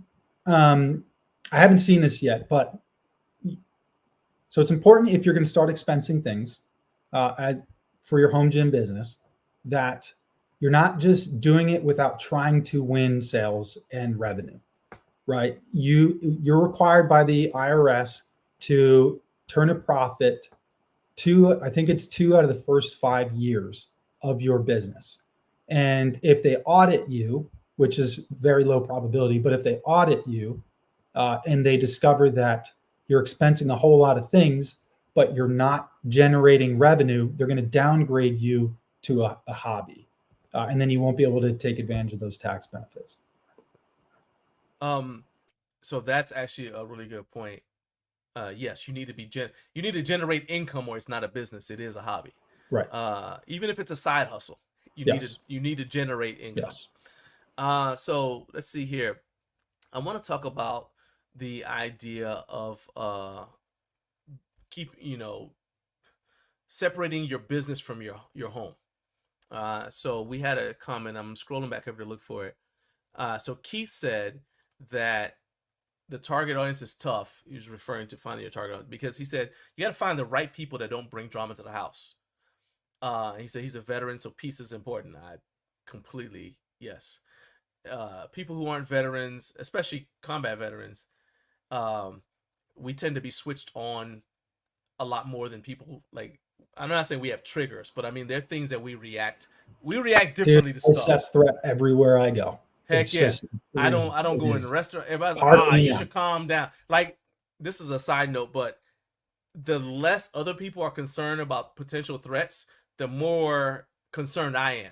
Because I'm like, well, nobody else is worrying about it. What if something happens? There's nobody, I don't see anybody else who's taking measures to make me feel safer. So I feel like I need to, do it. But I can understand in that situation, you're bringing people into your home.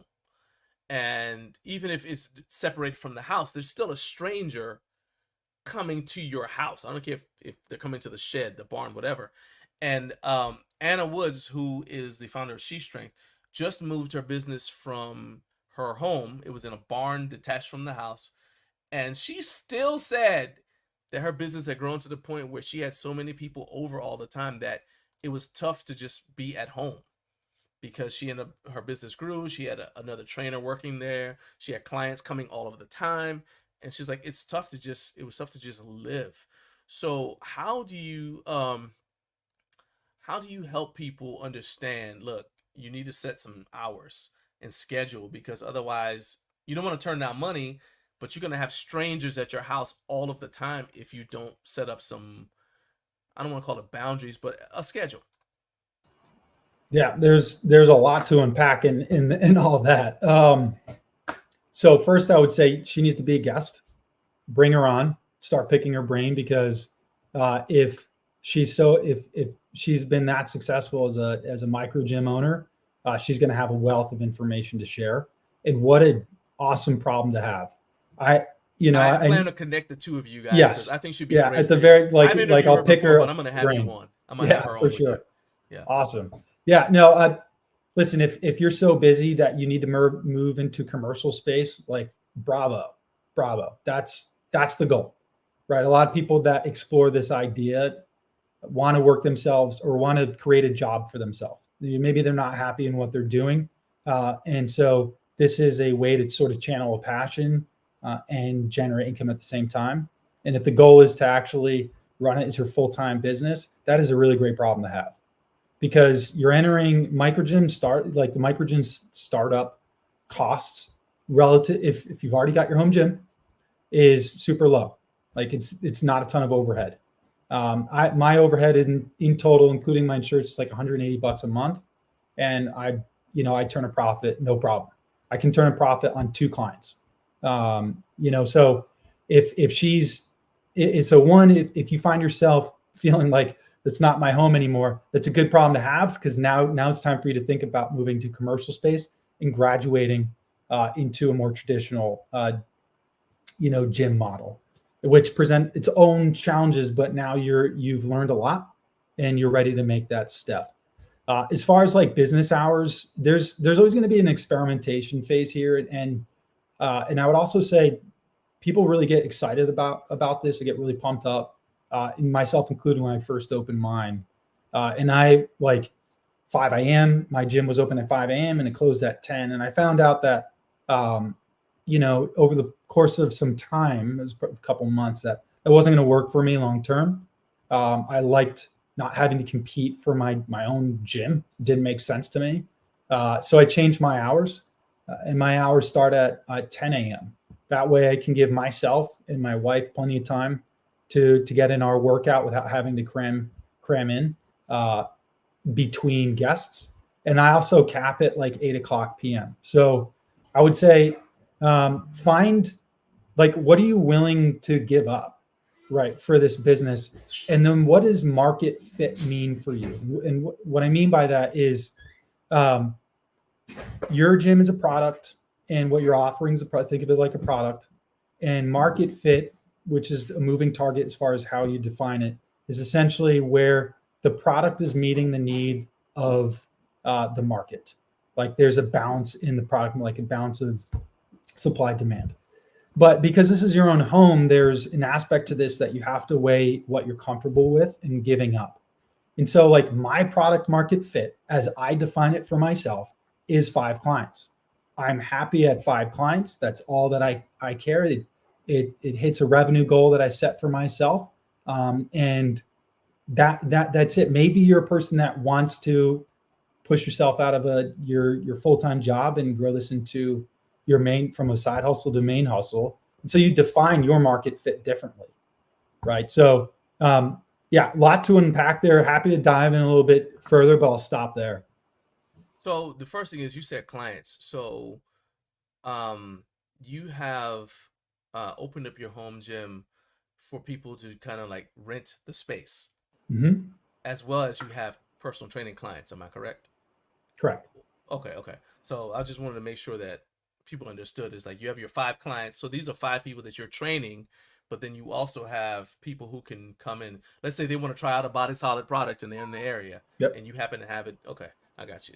Because you've got multiple different ways. I guess this is the kind of thing I'm trying to point out, is like, you guys, and one thing I love about what you guys do is you're showing that there are multiple different ways to make money from your home gym so that your home gym Right. is no longer just the thing that you put money into, but it's the thing that can repay you. Yes. If that makes sense. Yeah. Mhm. We got another question from If Tim. I could jump in while you're collecting your thoughts on that question or that follow-up question, I will say you don't have to rent out your gym. There are other platforms out there that exist right now that's what it is. You rent out your gym to allow people to come in. To go, right from the outset, I put myself because I'm a user, I'm a consumer here, I'm a micro gym owner. I want to be able to control the people that control the flow in and out of my gym. And so if you're someone that's not about that model, and so you're sort of concerned about jumping on our platform, you don't have to rent your gym. You can exclusively do personal training.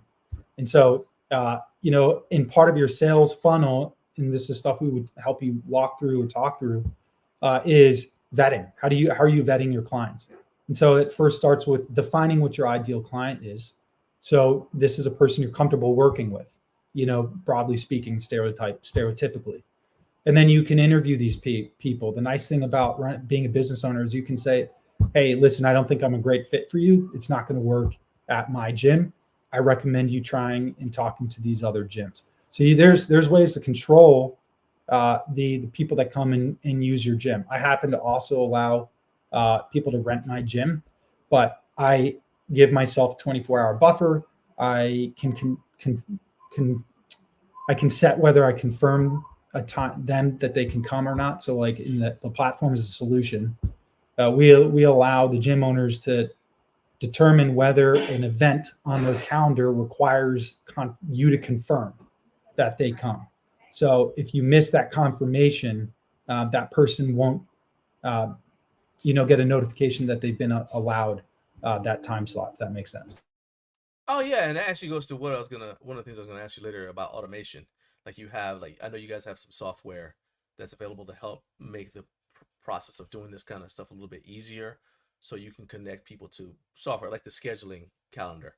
But the question that Tim has actually goes along with what you were saying about renting the gym out, and he wants to know how viable is it to market to trainers versus individuals who just want to use your gym. So I assume, and Tim, if I'm not stating what you're trying to ask correctly, then go ahead and correct me in the chat.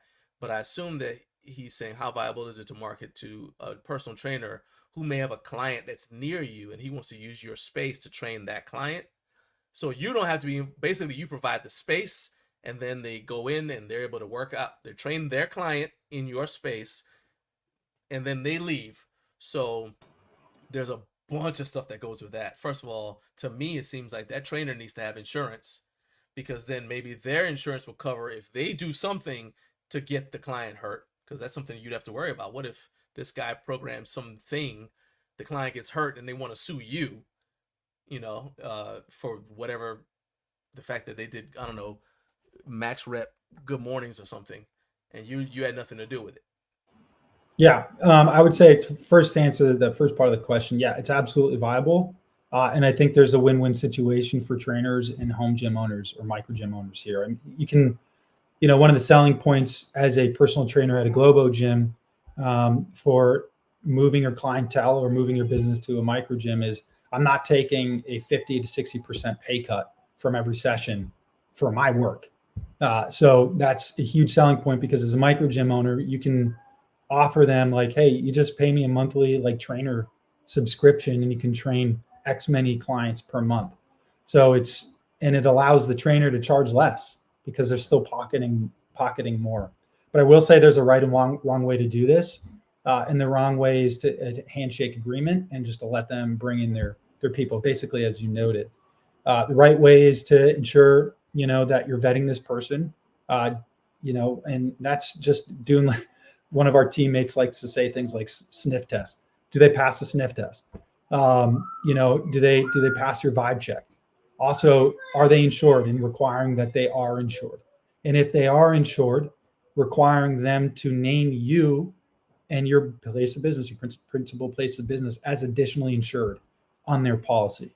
The benefit is that it doesn't really cost extra to add an additional insured party on that policy, but you want to require that. So if they do get in sticky water and they're being sued by you, and them are being sued by a client that was hurt under their watch, their policy picks up the legal bills for your for that that claim Okay. or the legal bill. Yes. Yeah, definitely. Let's see here. We got follow-up comment. Yeah, okay. So Tim said that is exactly what he was talking about. I mean, I can see the that's attractive to me because I have zero interest in coaching people. I have worked with trainers in the past. Yeah, that was I did that when I first got out of college, and I mean, I train people occasionally now, but there's got to be something. It's not for money, and there's got to be some compelling thing that causes me to work with them, like my friend Anthony. For the most part, though, I'm so tied up with Garage from Life that I don't have time to do that. And so for me, though, if I let somebody else come in here and I can trust them, then yeah, it'd be like, all right, sure. I'm willing to let you use my place as part of your business if it works out. You know what I mean? So this is something that I think I should have asked you the first time I ever interviewed you. So I'm going to ask you now. We'll fix it by asking you now. Now that you've had you've had a little bit of time, the business has been going, you've done the things at Home Gym Con where you introduce people to the business. You guys are going to do something Home Gym Con again, and I believe Ashley's going to be involved with that. So despite that, I'll bet you that there's stuff that you still wish people knew. You're like, I'm trying to get the word out, but people for some reason still don't know this about my business. So I'm going to give you the platform now. What is the number one thing that you wish people understood about what GORX Fitness does, but they don't even know to ask? I don't know. We're pretty transparent. I would say, I'll take it this way. One of the things I'm most proud about and excited about GORX is this rich skill bridge program we've built internally. And by skill bridge, I mean, we have, it's like 7 or 8 active duty service members who are exiting military service that are interning here at GORX. And so we're building a business through service member talent, and they're passionate about what GORX is doing. And I would say that's something that people don't know and have not shared broadly, but is been an absolutely game changer for GORX and in who we are and what we're building and how we're building it. I would say we are DoD Skill Bridge partners, approved partners. And I think by the end of this year, we'll have 13 to 15 active duty service members helping us build our affiliate success team, helping us run our Scrum team, helping us start special projects, including this project, what we're exploring right now to help serve, critically injured service members and first responders through building home gyms. And so there's a lot that's going on behind the scenes that people don't know about and are not aware of because it's not like it's not part of the marketing effort. Okay, so we're gonna unpack that. Please. I thought we were done, but now we're not because you just said that. So you guys are partnering with SkillBridge to build home gyms for critically injured service members and first responders. Yeah, I mean, so it's a project that we are exploring right now, and we are working with service. We're going to hire interns to help us build this program, and the idea is to equip critically injured service members or first responders with home gyms as part of their rehabilitative protocols. We think there's an opportunity for this niche community of people that have given so much that the home gym can help solve and can help them on their recovery journey. This is like we are in ground floor research phase and trying to put a team together on that one. Yeah.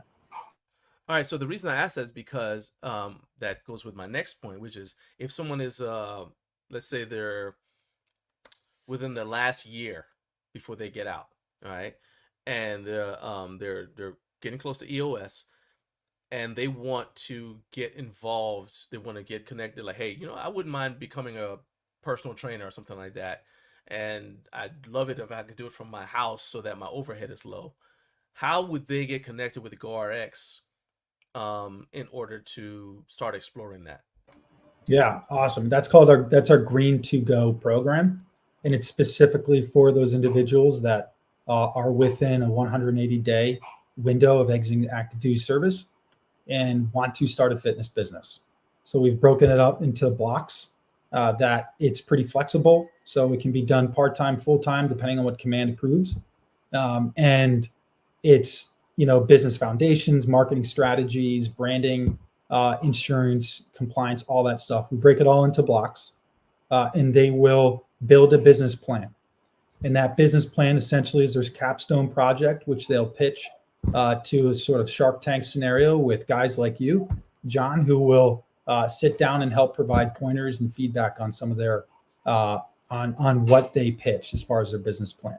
To reach out and find out, like obviously LinkedIn, but skillbridge at gorxfitness.com. And send a quick note about yourself, some basic data, name, rank, service, what your time frame looks like, your skill bridge window, how much time are you going to be permitted to actually do your skill bridge. And we're pretty responsive. We're really proud about this. We love what we're doing. We love the opportunities that we're offering. We do have Green to Go skill bridge interns now. We just onboarded our very first. And so she's going through her name is Marissa. She's going through the process right now of that first block, understanding, business formation and what kind of forms go into filing an LLC, for example, the compliance, the local regulations, and all that research. And so at the end of each block, this is more than you asked, but since I'm on it, I'm saying, no, please. At the end of each block, there's going to be a review where she sits down with me and some of the affiliate success team, and we go through her business plan. And the thing that we think is going to be that we're betting on is one, it's not just an opportunity for a service member to have an entrepreneurial, program that they'll never get this opportunity in their life. They'll never get it again, to be able to use their military service time to learn foundational business, aspects of running a business. But it's also a petri dish and a sandbox for GoRX for us to work with people on a full-time basis who are going through this microgym process, the starting and running a microgym process. And so there's going to be so many lessons that we learn as a team that we can work directly with these skill bridge interns, so we can provide more value to our civilian microgym leads in our pipeline, our affiliate pipeline. So we're super excited by this program. We have a lot of interest in it already, and we've done very little marketing for it at all. It's just word of mouth so far. So if you're a service member, you're listening, you're within that window, or you have friends or family that are thinking about getting out of the military, that love fitness, that want to start fitness business, there's no other opportunity in the Skill Bridge program right now that I'm aware of that provides the same internship experience. What if someone is they've already gotten out, they're a veteran, let's say they've been out for 2-3 years? How can GORX help them in the summer? Yeah, for sure. I mean, because they're not green to go anymore. They're already out. But what can GORX do for them? Yeah, and I would say, thank you for your service first off, and second, we're gonna help you the same way we'd help any of the people that we work with, like Keith or Eric that are in the chat right now. We'll walk you through the process as much as you need. We're a sounding board when you need support or have questions or you're not sure where to probe next or who to speak to. We'll help you find those individuals or those answers that you're seeking. What I mean is so most of us who are in the military, you have some semblance of a GI Bill, okay?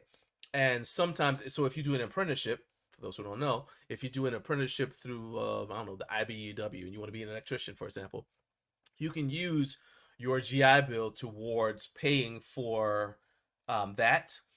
So you'll get a check from the military every month as part of your GI Bill. Like you'll get an actual check. It doesn't go to the organization. You get a check because you're in the apprenticeship, right? And for you, that counts as school, right? So what I'm saying is, because of what you guys are doing with SkillBridge, and this may be a little bit too far down the road, but is this something that would qualify for that? You're like, hey, all right, right now I work at 7-Eleven and I'd rather do a home gym business. Hey, I'm going to partner with GORX. Would this be something that the GI Bill could go towards? Not right now, but so our goal is to get to a point where we can offer a course, an accredited course, and there's a lot of time between then and now. So to answer your question, frankly, we do not have a program like that. But you can connect with resources. But we'll connect you with resources, including, plug in Catch a Lift here, Catch a Lift Fund.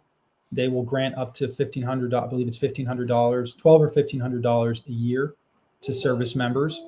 I think there are some stipulations, like you'll definitely need your DD-214. I think you have to be.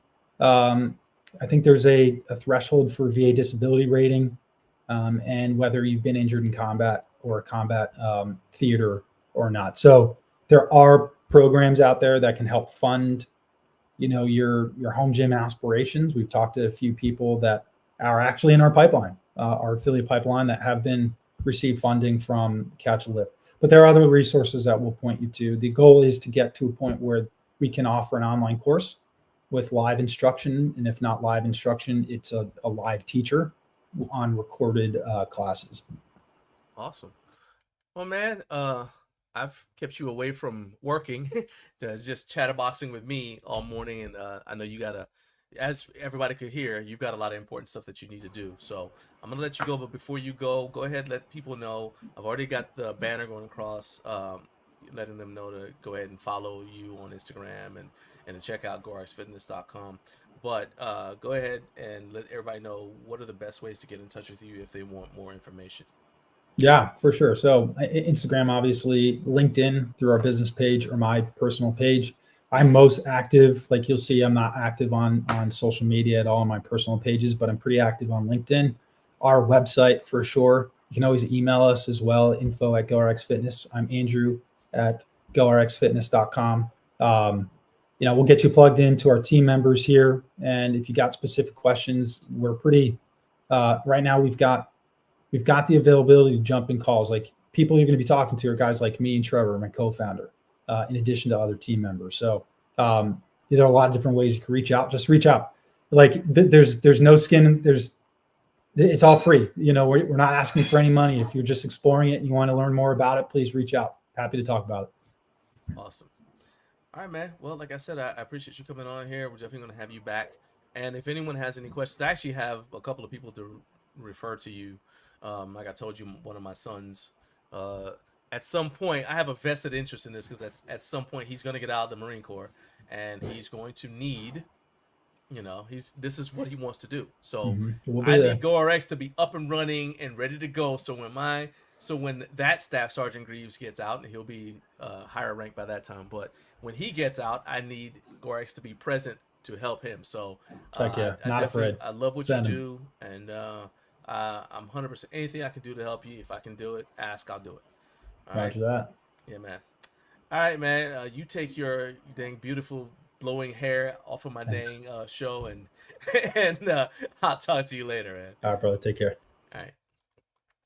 All right. So that was Andrew from GORX Fitness, and if you guys didn't catch that entire interview, you definitely want to go ahead and use the rewind function and check it all out, because there is a lot there. They do a lot of stuff to help not just veterans, but anyone who, especially if you already have a home gym, there are ways so that your home gym, as I said earlier, can pay you instead of it just being something that you put money into. It can also be potentially a way for you to make some extra money without necessarily changing your entire lifestyle too much. So feel free to check out GORXFitness.com, rewind, and check out the information that Andrew was sharing during that interview. All right, and now we're going to go back to news and other things because we're going to go ahead and cover that. But first, let's give a shout out to the mountain. So we're at Mountain Time Zone, but I didn't say what's up to Central Time Zone. I feel like I did because I had Carlos on and he's in Central Time, but nevertheless, good morning to the Central Time Zone. Good morning to the Mountain Time Zone. Thank you for joining us here on the way too early for a Friday morning show. We are growing, as you guys could tell. I said that we are on LinkedIn, and part of that is because we are growing and the word is getting out about us. So please do not stop doing what you're doing. Hit that like button and subscribe. We just hit 30,000 subscribers and the goal is 50. So the train is picking up momentum and I need you guys to help me get there.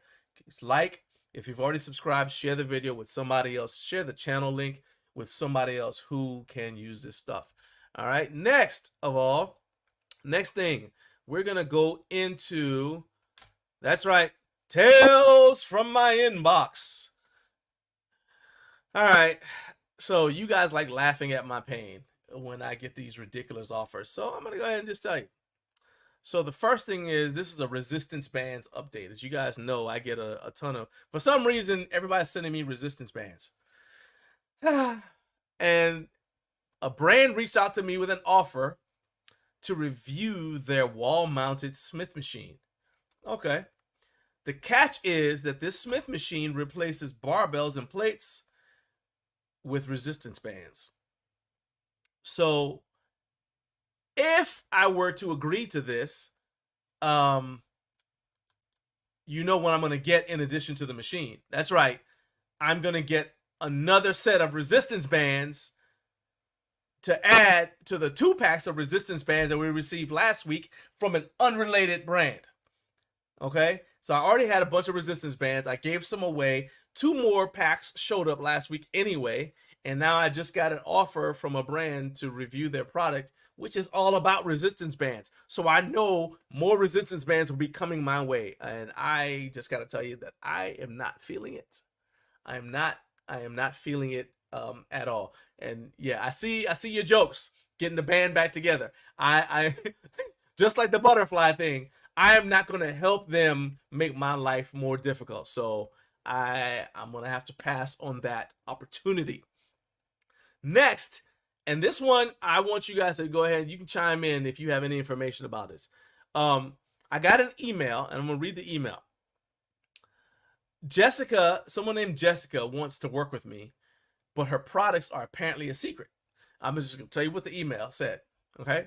Hi, my name is Jessica. I've seen your videos on YouTube, and I especially love your style. Thank you. That is very interesting and detailed. Thanks, Jessica. I appreciate you watching. And she says, I'm wondering if you would like to create a video based on our products for us and share it on your YouTube videos channel. Really hope to hear from you and work with you. We're looking for a long-term partner for our brand promotions. Okay, that sounds great. But unfortunately, Jessica didn't include a link. She didn't include the name of any of the products. She didn't include any information about what the product is that she may want me to review or promote. I don't know anything about this other than her name is Jessica and she's got a product of some kind that may or may not be a good fit for my channel. So I may or may not want to partner with her long term. So because she didn't include any of that information, I'm not able to agree. And I'm not able to agree to partner because I need to make sure that this, I don't know. I can't agree until I know more information. So what Jessica has accomplished, though, is the next email I get about a product from any Jessica worldwide now has at least a 75% greater chance of me actually reading it, because now I'm going to say, well, hold up, was this the same Jessica? And is she finally telling me what the product is, right? So she's got my attention at least a little bit. I still may not agree, but I'm now on high alert for any products from anyone named Jessica, because I'm curious about what the product might be. So what I want to know from you guys is put your predictions in the chat. What do you think this product could be? Keep it clean. I gotta tell y'all, keep it clean. Wrong answers only, and I'm gonna put the best wrong answer on screen. But what do you think Jessica wants me to promote? What could it possibly be? I don't know. All right. And while you're doing that, we're gonna move on to the next segment, which is probably my favorite segment because it lets me vent. All right. You may have.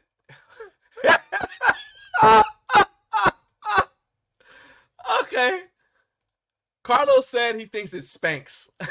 All right. So if it is Spanx, I am not going to be promoting any what do they call it? I don't know.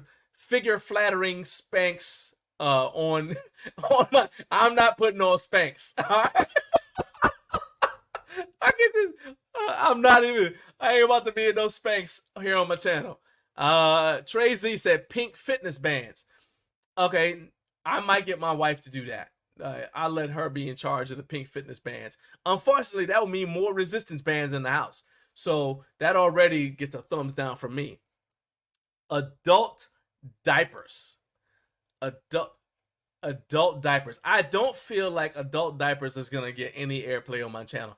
That right there is the most airplay that adult diapers are going to get on my channel. Right there, and we're done.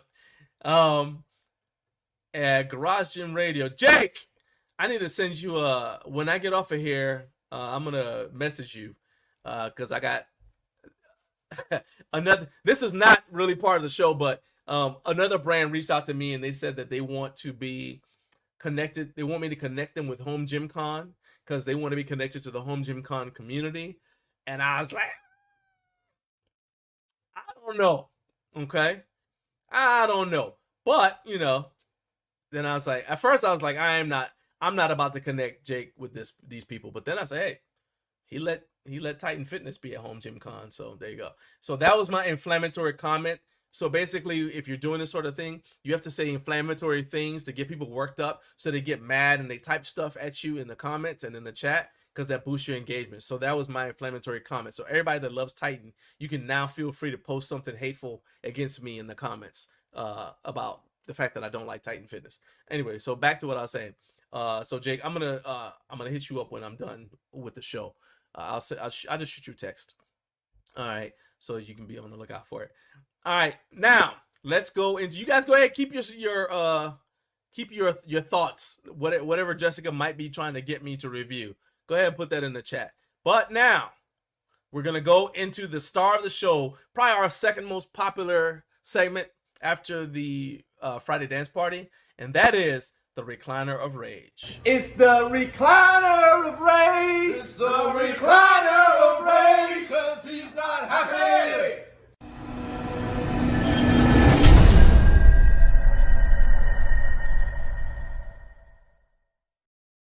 All right, so normally I'm the only one complaining during the recliner of rage, but I want this to be a safe place for you guys to unburden yourselves.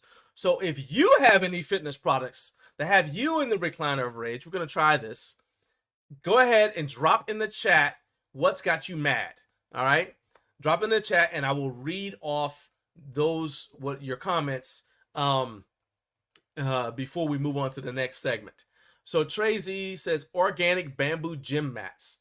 You know, surprisingly enough, I did have a gym mat company reach out to me to say that they they wanted me they want to partner with me. We're not sure about that. All right, recliner rage. If you mad at something, post it in the chat and I'll read them after I get done complaining. So first, we're gonna go ahead. We're gonna do my personal pain story. Then we're gonna talk about y'all's. This week's recliner of rage is brought to you by these open rock, over the ear, waste of time Bluetooth headphones. Okay. I hate products that work basically just long enough for me to do the review and then they stop working, or they stop working once the warranty period's over, or just whatever, right? So These things work great for me. I use them for lifting. I use them for cardio. I use them for basically just everything except for hitting the heavy bag. And they work great. I loved them. I would even use them like when I was out running errands. I said, yeah, these things are great. I do the review. I said, man, I really love these. Okay. The review posted, and maybe these continue to work for like 2 more weeks.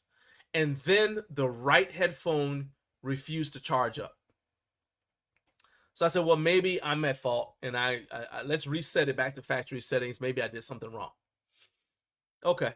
Well, that didn't work because this still didn't work. So the right headphone, and if you go back on the channel, you see where I recommended that I said that I love these Open Rock. They're called the Open Rock One Audio headphones. And you go back and you'll see however long ago it was that I posted a video, right? And they haven't worked since 2 weeks after that video posted. So, I mean, I guess I could have done a follow-up video to say, hey, by the way, these suck now. But that's essentially the length of the video. What I just said to you would be the length of the video. Oh, yeah, by the way, these suck now. All right? Because I'm not going to be walking around with just one headphone working. All right? I'm just not going to do that. So they've been sitting here on my desk this entire time because they don't work. Because I've been waiting for the perfect situation so I could complain about them and then throw them out the window. That day has finally arrived. These things suck. Do not get them. The Open Rock One Audios, they suck. They will work just long enough for you to like them, get used to them, then they'll stop working and betray you. There you go. Oh. Yes, I do feel better. I do feel better. Thank you for asking. That was like like when they say take a cleansing breath, flinging that right there, that was like a cleansing breath for me. That I felt better internally. Oh man. Okay. All right. So now I want to hear from you. What has malfunctioned in your home gym? If everything works in your home gym, nothing has betrayed you, then we can't be friends. Okay, plain and simple. Because I know something has stopped working. Something in your life that's fitness related has stopped working. And you just haven't had a platform to complain about it. Well, you have that platform now. So don't say nobody cares about your problems, because John cares. John cares. I care about what's making you mad. So I'm going to give you this platform. Share your pain with the rest of your family. And I'm here. We're here for you. Okay. Now, perhaps you don't want to offend somebody. Maybe it's a gift somebody gave you and it stopped working and you hate it and it sucks. So you don't want to offend them. All right. Trust. If you tell us, we promise not to tell them. Okay. It's just us here. It's a safe space. All right. Now let's move on to the next thing. So I'm going to be checking the chat to see what y'all want to complain about. And I will post those things once you say it. But we're going to move on to the next segment, and that is the home workouts theme. All right, the home workouts. And so basically this segment is called What Are You Doing in Your House? And that's where we react to home workout videos from Instagram. And so that means I got to play the home workouts theme.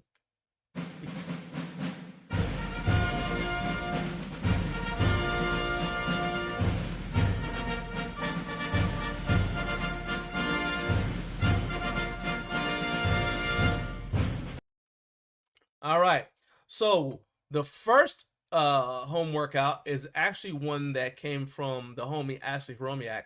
I saw this on her Instagram a while back, and I've been wanting to post it because I keep telling you guys to follow her.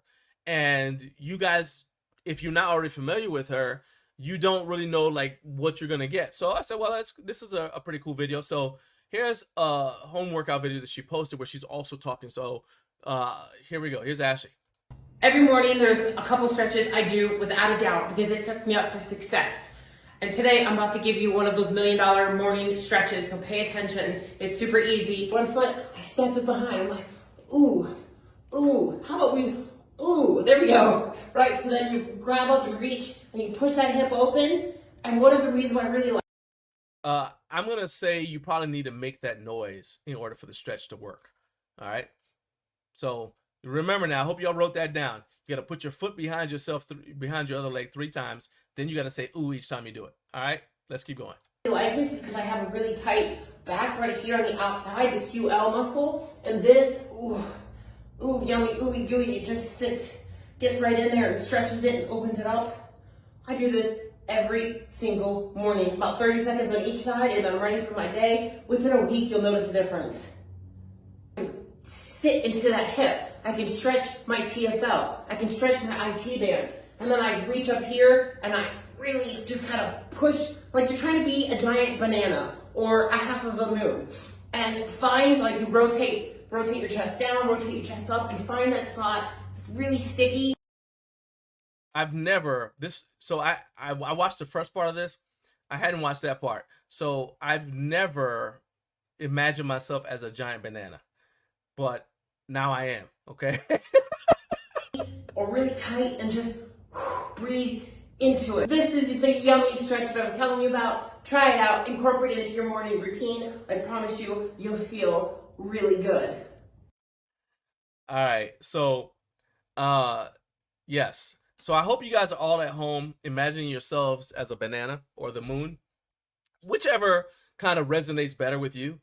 But I will say that that is also one of my favorite stretches because my QL tends to be really tight. I think a lot of us have that. If you start lifting, your lats tend to be really tight. Your QL tends to be tight because we do a lot of sitting typically. And so that those muscles tend to get shorter. And that's something that if you can do a stretch like that, I don't just do it in the morning. Like every time, periodic throughout the day, you can do it like on in a doorway. You just need something to grab and push and pull against and then lean, and it really does feel good. So it's one of those stretches. You know, you got some stretches that just hurt. They're good for you, but they just hurt. That one doesn't really hurt. It feels good. And so yeah, I'm a big fan of that. All right, let's go to the next one. The next one is Shelby from Fit as a Mama Bear. I interviewed her at the beginning of this year, and Shelby specializes in workouts in helping people work around a busy schedule, right? I love this clip because you could see, well, I'll just play it. So, number one, you can see the struggle is real, right? Because you got the kids in the background. I didn't turn the sound off on this. This is actually, she cut the sound off because I'm sure that there's some sort of home-related chaos going on, but she's still getting it done. And so I love the fact that Shelby is able to still get it done even when the kids, she's got several kids, she's got a dog, and they always get into her videos. But I love that because number one, it's authentic. Number two, she's showing that you can get it done even if you have a busy home life, you got a busy home schedule, a lot of stuff is going on. You can still pursue your fitness goals without feeling like you have to put the rest of the house on hold or whatever. I know when I'm training, my entire family has free reign to come in the gym when I'm training. I mean, I prefer they don't ask me a question when I'm at the bottom of a squat, but they are still able to come into the gym and interact with me during my workout, so I don't feel like I'm missing out on time with my family while I pursue my fitness goals like I would if I went to a public gym. And let's go with the last one. This is from Rocco Walsh, who's Strong Fit Active. So this looks like he's about to do some deadlifting. So he's doing some sumo deads. I love checking out Rocco's gym. This is a basement gym. And Rocco competes in powerlifting, strongman, Highland Games, and he's recently started back with judo. And so his training has to support a bunch of different things. And I just love his hence the name Strong Fit Active. And I just love how consistent Rocco is. He's still able to get in there, get his workouts in. He's still posting consistently. He also works from home. So we covered a couple weeks ago, we were talking about how, or actually last week, we were talking about how tough it is when sometimes you have a home office to make yourself get up and go in your home gym and still work out. And Rocco's able to still do that despite the fact that he's right there at home. Sometimes it's tough to get yourself to do it when the gym is right there. You would think that that wouldn't be the case. He's like, oh, well, it's right there, but that's actually tougher for people who work out, who work from home, to use their home gym. So I really love that Rocco is still doing that. And now let's move into, and that segment was powered by G Code Nutrition. They help you weather the storm and dominate every day. You want to check them out, shop.gcodenutrition.com, and use promo code BestGymInTown to help if you want to support this show and help us out, because we'll get like 5% of, you'll save 10% and we'll get 5% of the proceeds. That'll be our commission. So it's one of the only affiliate links that I have, and I wouldn't do it if I didn't really believe in the product. In fact, I've got some G code right here, and it came in clutch this morning because Trey Z, who's in the chat, shout out to Trey Z. I mentioned at the beginning of the show that they had me on, the OGs of the DMV had me on their channel to talk about the NFL draft from the perspective of the Washington Commanders.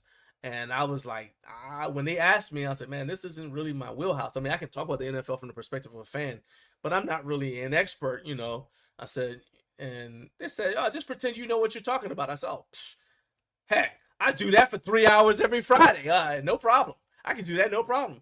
So let me go ahead. I'll let you guys check out their, you can check out their channel. And I don't know when the segment I was on, Tracy, do you know when the segment that I was on is going to be on? Because this one right here is the one with is the coaches section. That's an older one. So I don't know when. So yeah, and this one is the coaches roundtable from 5 days ago. So the one that we did last night, I don't know when it's going to be available, but you guys can see that I'm subscribed, and you guys can see that I'm subscribed. So I need you guys to subscribe too. The OGs of the DMV show, just help them out. They are so close to 1,000 subscribers. They're at 869 subscribers. Go ahead. It's a funny show. They cover NASCAR. I am not there for those events because I don't believe in watching people turn left for an hour, but they do cover NASCAR. They cover basketball, and they cover the NFL from the perspective of the Washington Wizards. And it's just a cool show, especially because these guys have known each other since, I think, middle school or junior high, because back then we didn't have middle school, we had junior high. So you guys want to check them out. And those dudes kept me up way too late, knowing I had to be up early this morning. So I got up this morning and I made some G Code Vice, and that stuff, it's keeping me going. All right. As you guys can see, I have as much, well, maybe not as much energy as I normally do, but I still got plenty of energy. All right. So that's them. That's my commercial for OGs of the DMV. I'm not getting paid for that, but Trey, I will take money. But now let's talk about a channel that is specifically a home gym channel, because it's now time for our segment, Home Gym Channels You've Never Heard of. And the reason behind this channel, this segment, is if you're watching this, you like home gym content.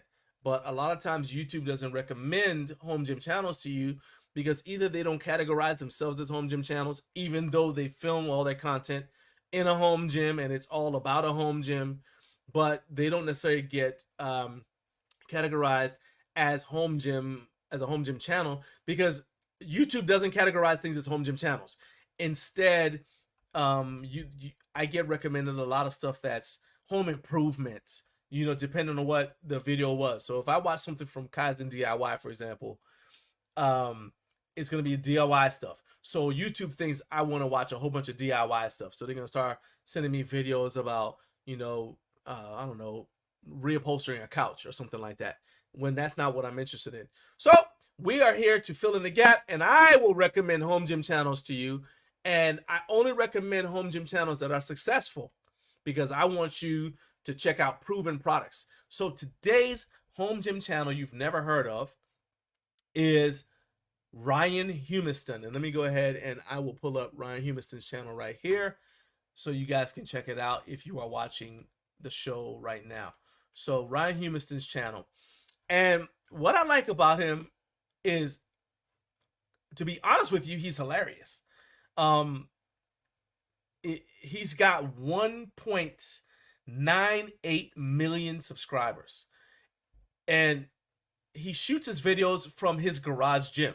Okay, and his channel is basically about, as you can see up there, it's a fitness channel. It dives into the research of everything from hypertrophy-based training to nutrition with a small dose of physical therapy. So I can tell you that it is very interesting. He's got a great delivery. He's funny. He has a video right here. Said this fixes everything. This is about mobility. And I'm telling you, while I was watching that, people say LOL, but I actually laughed out loud. The dude is funny. All right. He's got another one where he talks about how he followed Arnold's training program for 30 days, and just hearing his thoughts on salad in that video is worth the price of admission. Even more worth the price of admission is watching this dude roll around on his scooter around the house. First of all, this is a big dude. I don't know if you can tell how muscular he is, but that's him right there. Okay. And he's a big dude. So now you picture this big dude on this little scooter, and it's the most hilarious thing that I see. He has his dogs running through the shots. It's just funny. He's also got a great deadpan delivery, but that makes it even funnier because he's just talking like that. And sometimes you'll miss what he just said, but it's hilarious. He's constantly throwing a little bit of sarcasm in there. It's really funny. Eric says that he's been subbed to him for years, and I literally just discovered him and subscribed to him. If you are one of the 270 something people who follow him on Instagram, I can tell you that his YouTube channel is definitely worth subscribing to. It is not necessarily safe for work or for the kids, not because like he doesn't necessarily use like not just because the language, but just like some of the concepts, the things he talks about, you might want to have your headphones on for. But he is extremely funny, and so I say that he's definitely worth the sub, even if you've never heard of him. For not only for the muscle building information, which is backed by science, but it's also because it's presented in an entertaining way. So go ahead, subscribe to him today. That is Ryan Humiston. I'm going to have the link to check him to his channel in the description for this video. And I promise you guys, go ahead, check out his. In fact, what I'll do is I won't just link to the channel. I'll link to the This Fixes Everything video, so you guys can check that out, and you'll get a sample of what he does, what he talks about, and then you can make your decision about whether you want to sub to him or not. But I think that he's completely worth the subscription.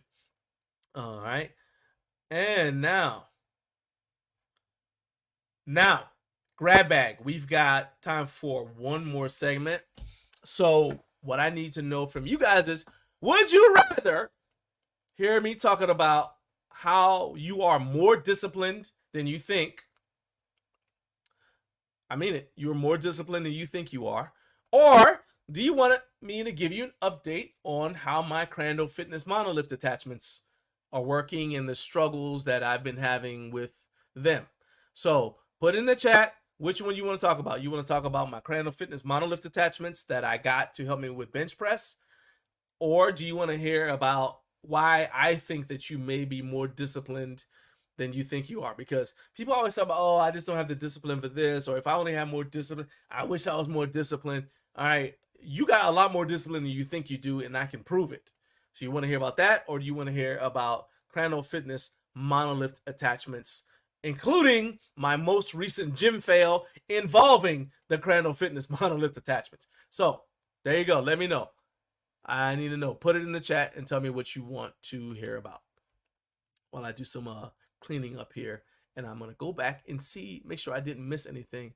Help John get what? Help John get that butterfly suit. We are not. What I feel like I covered that at the beginning. I don't need to get a butterfly suit because I'm not going to Wyoming to watch butterflies or to be a butterfly.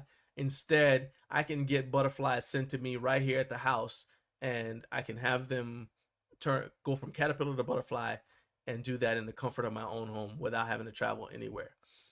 Let's see what else we got here. Hair gel. Okay, that's a response to what we think Jessica wants me to promote. And as far-fetched as that seems, for those of you who are watching who know that I'm bald, that wouldn't be the first time someone sent a hair-related product to me, because as we discovered last week, when a brand reached out to me that wanted me to promote their hair dryer and hairbrush, they don't care that I don't have hair, because they wanted me to promote their hair dryer and their hairbrush not only for free, but so not only they want me to promote it, but they want me to do it for free. They were gonna send me a free hairbrush in exchange for me promoting their hairbrushes. I don't really understand how I even got selected for that, but yeah, there's that. Okay, let's see here. We've got a couple of banana emojis because we all feel like giant bananas thanks to Ashley now. And I think Eric says he's not a service member, but he has a project management degree, so you may be a fit for Andrew Towers. So I mean, you're already kind of exploring working with GORX, so I definitely think that they could probably use your expertise. Let's see here, cleaning up here, going back through the chat. This is the kind of thing that's considered. People always say, "Hey, why don't you have a podcast?" I'm like, well, I read the chat comments, right? So that's the kind. I'm not sure if people are going to listen on a podcast to me scrolling, Also, I don't like the audio quality currently.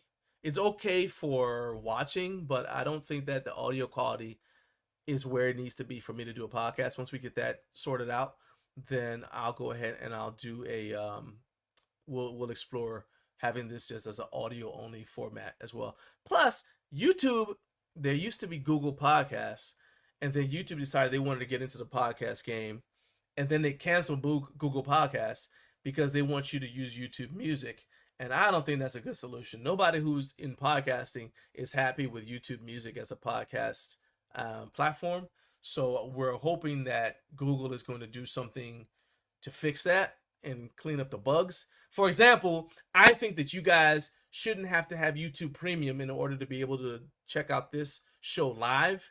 So like you won't I want you to be able to not have your YouTube app open all the time while you're riding around. So you don't have to you have this show on your phone, and then you got to have like YouTube open the entire time, right? Well, I mean, if you're at work, you may not want to do that.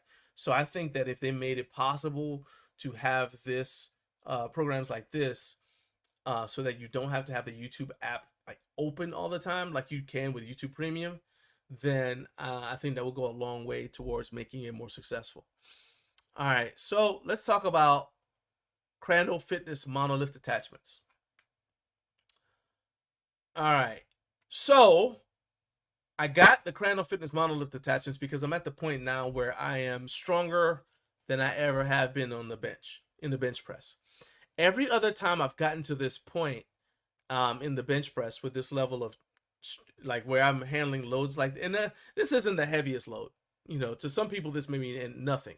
So my current bench max is 370 pounds, and my goal is to get to 405. Well, every time I've gotten to 300 in the past, when I've gotten to 360, 365, I've gotten injured, and I would like to not get injured anymore because I'm older.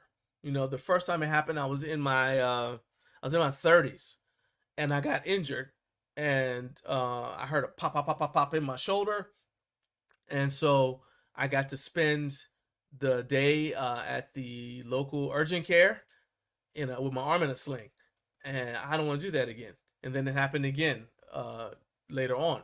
I don't want to do that anymore. So to avoid that, I said one thing that's kind of compromising me and putting me at risk is the fact that I don't have anybody handing me off the weights when I'm here at the house. So I said, well, let me get some monolift attachments. A lot of the strongest people I know who train by themselves have monolift attachments in their home gym. All right, bet. So I got monolift attachments, got it from Crandall Fitness because I think they're a great brand, and I still do. Okay, what I'm about to say is not their fault. So I get the Crandall Fitness monolift attachment. So the first issue that we had is that my power rack is a Williams strength rack, so it didn't have all of the holes necessary for the Crandall Fitness monolift attachment to work. So they've got a little pin in the bottom of the attachment that goes in the bottom of the attachment that's supposed to go into your rack, and it locks the rack in place so it doesn't move from side to side. And then you've got the strap that goes around the back. It's a metal strap like you have on a J-hook, and it stops it from coming out, going to, from to the front. So when you rack the weight, it doesn't fall on your face. All right, so number one, to make it work, I had to drill holes. Had to drill a hole into my power rack, one on each side, so that, I only drilled 2 holes because I'm the only one using it. If my wife bench presses, I'm normally here to give her a lift off. But anyway, so I drilled the holes. Well, then that's when I discovered that because the weight is the heaviest, I'm handling weights in training that are heavier. I'm not handling weights in training that are heavier than I've ever used, but the way my training is going, because I train sub max, the load is heavy, if that makes sense. So this is me doing my second set. All right, here's my setup. Okay, so those are the monolift. You guys can see how monolift attachment works. All right, so you see the monolift attachment get out of the way. Hang on. Okay, y'all don't need to hear me breathing. So you can see how I'm pushing a little bit. If you're watching, you see I'm pushing stronger with my right side than my left. And so the bar is kind of at an angle, and it's causing me to hit the monolift attachment. All right, so let's show you that again. All right, so I go ahead, I get set up, and everything's even. So I know it's not because the monolift attachments, that I've got the bar off center. No, everything's fine. But then as I'm coming up, you can see that the bar is kind of at an angle because my left side is not, I'm right-handed. So my left side is not pushing up as strongly as my right, as fast as my right side. And so as a result, I'm going up at an angle and I'm hitting the monolift attachment. That wasn't a problem when I was just using J-hooks, because with the J-hooks, they're just not in the way. But the monolift attachments come out a little bit further, and so I'm running into the monolift attachment. So that was my second set. The reason why that matters is and you see in my third and final set here, this has happened 2 weeks in a row. I was supposed to get 5 reps, and I couldn't because I hit the monolift attachment. So check it out. Change the angle a little bit.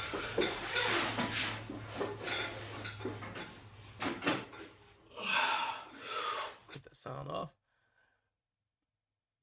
So first one's no problem. Boom, right there. So I said, all right, well, we'll just correct it. Boom, nope, it happens again. So now I'm burning all this energy.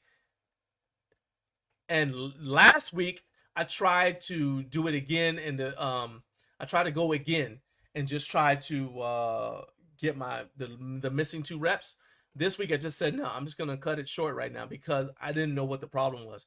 So I've actually been watching that video for a while, just looking at it like, hey, what's the problem here? How do I fix this?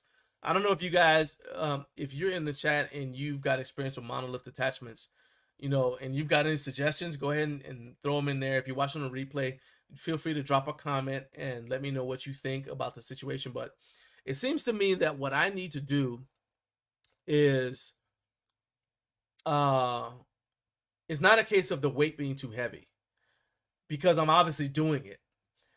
But I don't know if that means I need to kind of artificially kind of cheat over a little bit more, because I know that my right side is going to push up a little bit more strongly than my left side. And so maybe I need to give my right side a little bit more room. But I don't want to do that. So that's option 1. I don't want to do that because I don't want to throw off my form. As a temporary measure, sure.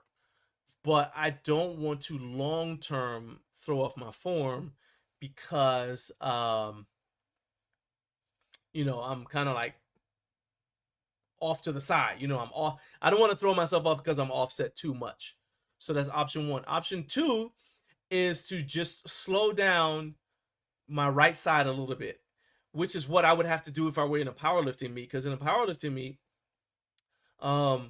you if you rack, if you not rack, but when you get to the top of the bench, you know, they give you the press command or whatever, or even in a federation where they don't give you a press command, they're watching to make sure that that both sides of the bar come to the top at the same time. So you can't be all like one, you know, at a severe angle. And so if you find that that's happening, you actually have to slow down one side and speed up the other side, which sounds crazy. It sounds crazy when you say it, right? You're like, man, you're on a bench, you're doing what's basically a 1 rep max, and you're also having to control the bar to the point where you're consciously slowing one side down and pushing with the other side a little bit more strongly. But if that's what I need to do, that's what I need to do. The other option, and I'm just thinking it through now, is maybe the problem is that I'm not getting enough lat engagement, because I can feel like, so after that training session, I noticed my triceps were really, really sore. So that's a good thing, okay? Because I mean, you want your triceps to develop, but I didn't notice any. I started thinking back and said, hey, did I did I use my lats? Because if you're benching correctly, the way that you do for a powerlifting based bench, which is what I do, you're gonna use your lats more than you're gonna be using your chest. And in fact, your lats are how you get the bar going. There's a certain point in the lift where your lats are actually where your lats are what makes the bar move, right? So I'm thinking that potentially I don't have enough lat engagement. So I got to suggest. So Matt says do uneven dumbbell press. Weaker side, use a heavier dumbbell because it could be an imbalance issue. Sorry if you said this, I got dragged off to work. No, that's cool. Yeah, I do think it's an imbalance issue. In fact, I know it is. I'm right-handed. My right hand is stronger. I can do most lifts. No. I can do most lifts more weight with most. In most lifts, I can do more weight with my right side than I can with my left side. So it's definitely an imbalance issue. But the problem is, my heaviest dumbbells are 80 pounds. I don't know what that is in kilograms. It's like probably 30 something, maybe 37 kilograms. Something like that. So my heaviest dumbbells are only 80 pounds. I've got a single 95-pound dumbbell. I guess I could use that, but that'll be I mean, even that's not heavy enough. So I thought about doing a little bit more. I do some dumbbell work for my triceps, like overhead dumbbell extensions, things like that. But I thought about doing some press downs, some heavy press downs with just my left hand, to just kind of force it to get stronger. But I do think that part of the problem is, like I said, I'm not really engaging my lats like I should be. And the reason why I laughed is because Matt said this is where my resistance bands could help create a slight imbalance. Yeah. You know what? I'm gonna take you seriously and assume that that's not you just trolling. Okay. So I could use bands with the dumbbells and use a heavier resistance band on one side, on the weaker side, so that I'm having to press harder on that side. But I also could do the same thing with a bar, lighter weight, and then just put a heavier resistance band on the side, on my left side, and use that to press as well. So that is an option. I didn't really think about that. So I do like that. I'll go ahead and I'll give that a I'll go ahead and I will actually, let me make a note to myself to do that, because today is a press day. Today is my secondary press day, so I might go ahead and try that. He says it is a bit of a troll, but it seriously could be great. Yeah, I mean, I actually do like using resistance bands in training. My problem is I'm not objecting to resistance bands. I'm objecting to the fact that people keep sending me resistance bands when I've got tons of resistance bands already. But I do use them. I have them. They're part of my training. I use them all the time. Eric said Eric says, I have terrible lat engagement. I heard that can be an issue with taller folks, but who knows? That definitely wouldn't apply to me because I'm definitely not tall. I am 5'9" on a good day. On a good day. I have been 5'10" once in my life, but all the years of squatting have sent me right back to 5'9". So even with hanging and things like that to restore the disc space, John's not tall. Okay, 6 feet is not happening for me. So if you're under 6 feet, you can't be tall. Well, okay, I guess it depends on where you live. I'm trying to think. Like, I guess I'm tall if I were in Guatemala. All right, but everywhere else I'm not. It said Matt says use them all. It'd be the heaviest press ever. No, I'm not gonna be the guy with God, what's that guy's name? He's always like doing this. So he says like he's getting ready for badminton, and he's always got like tons of tons of things just hanging off of him. So he'll do like an ox lift. So he's got the safety squat bar on his back. He's got the open trap bar in his hands. Then he's got like something. He's like grabbing something in his teeth.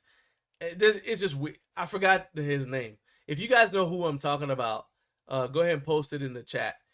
But yeah, he's got this. It's insane. Well, I ain't gonna look like that. That's kind of what I'm trying to say. All right, Tattoo Saying says, I was 6 feet, but I refuse to measure myself now due to all the heavy deadlifts and squats. I'm officially 6 feet until I get 6'1" until I get measured again. 6'1". Yeah, I hate to break this to you, man, but although there are many benefits to lifting weights, one of the negative aspects, I'd say, if you want to call it that, of lifting is that it can decrease your the space between your discs, and it makes you shorter. Also, if you don't make a conscious effort to balance your pulling and your work for your posterior chain, you're going to end up with a hunched posture because of all the pressing movements that we do. And then also life just in general, like even the way I'm sitting now, although I try to remember to, sit up so you guys can see if you're watching. So I try to remember to sit like with good posture. So this is me sitting with good posture. But you see, most of the time I'm like this, right? So most people who work in some sort of office setting are going to have that issue where they're hunched over. So that's going to kind of reduce your height a little bit. Eric is definitely over 6. Well, Eric's taller than me. I remember when I met him at Home Gym Con, I knew he was taller than me. So I can't verify he's over 6'1", but he's definitely over 5'10", okay? Because I had to look up to talk to him. So there you go. So basically, as long as I'm your friend, Eric, you can feel tall, okay? Because I'm definitely not tall. And I'm okay with that, though. Let's see. Here we go. I knew it wasn't going to take long. So Matt says, I'm going to get strong enough to compress everyone else's spine so I'm still taller than them. Okay. That is a goal. That is a goal. That's an interesting, I don't know, thing to put on your bucket list. Let's call it that. All right. So we are 6 minutes. Yeah, I got time. All right. So when we are done here, I got to go over to my kid's school and support her in her entrepreneurial efforts, as she's supposed to be opening a store at her school, which makes sense because she's been trying to sell me my own belongings for like the past 2 years. And now she's gonna be spreading the love to people in the public. So there's no telling what she's selling in this store, but the school said that all the kids have to open a store, which I think is great because it's teaching them to be entrepreneurs. But we get done here, I gotta go do that. So we're gonna be ending the program at 9, but we're definitely still gonna say what's up to the good morning and what's up to the West Coast. So because I know I gotta get out of here as soon as we're done, I'm gonna go ahead and flip-flop things and let you know what's coming up next week, instead of doing the West Coast shout out, then telling you what's coming up next week. I'm flip-flopping it, telling you what's coming up next week, and then we're gonna end with the West Coast shout out. But first, we got more trolling in the chat. I'm always down for some trolling. But have you bought it from her? Yeah. Man, that girl sold me. Keep it in mind, I'm the one that buys her toys. I mean, she gets stuff from her grandparents too and her brothers, but I buy her toys, but she sold me her toys. I mean, what can you do, man? What can you do? No Fate channel is checked in. Checking in to do 2 things: chew bubblegum and hit the like button. Jonathan, my man, thank you for being here. And he's all out of bubblegum. Yeah, that's right. Thank you for the reminder. You want to go ahead and do what Jonathan said. Hit that like button, hit subscribe. Also, you guys make sure that you check out freedomfitnessequipment.com. They're the ones that make the dance party possible. And I cannot thank them enough. Thank Ashton enough for his support of this channel. I'm telling you, if you guys are trying to hook up your home gym, Ashton's the guy to go with. He can help you no matter where you are. I believe he actually can help you even if you're in a country other than the United States. So go ahead and check out freedomfitnessequipment.com and Ashton will hook you up. He'll be at Home Gym Con as well. He'll be there not as a vendor. He'll just be there as a content creator, but I will get him to sit in with me for one of our segments. So if you guys have questions during Home Gym Con, we're going to be doing coverage there as we did last year. So go ahead, and that's just something to look forward to. I also have K1 from Bells of Steel.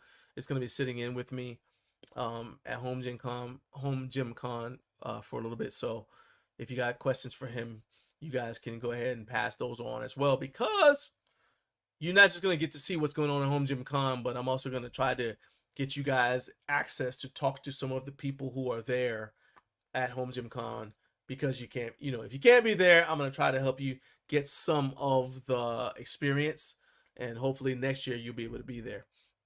All right. So make sure, if you're not subscribed already to this channel, that you subscribe to me on YouTube so that you don't miss anything. Got another comment here. Am I doing a podcast from my French Lick? Hold up. From my French Lick hotel room in 2 weeks? Actually, no. Partially. So yes, I am doing the podcast from French Lick, but it will not be in the hotel room. We've got a space set aside. Jake said he's going to set aside a space for me. So that morning at 6 a.m. as normal, 6 a.m. Friday morning, I will be doing the show. We're going to go from 6 to 9. And then once the show is over, I'm basically just going to pack up and go downstairs and head to the expo. And then, the expo will be opening when the show is over, right? So I'm going to go downstairs to the expo.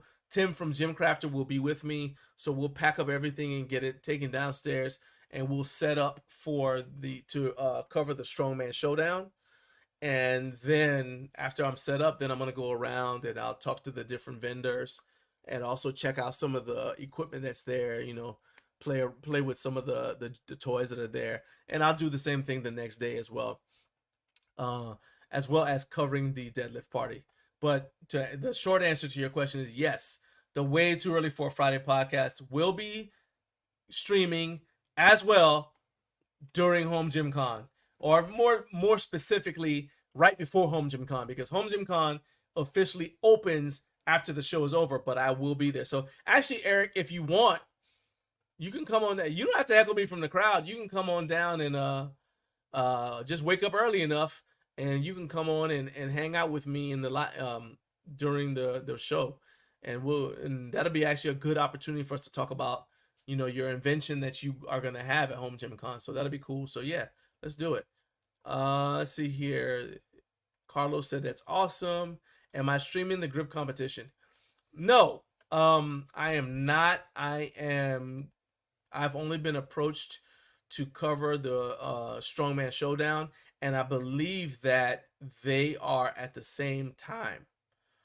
So I cannot stream two different events at the same time.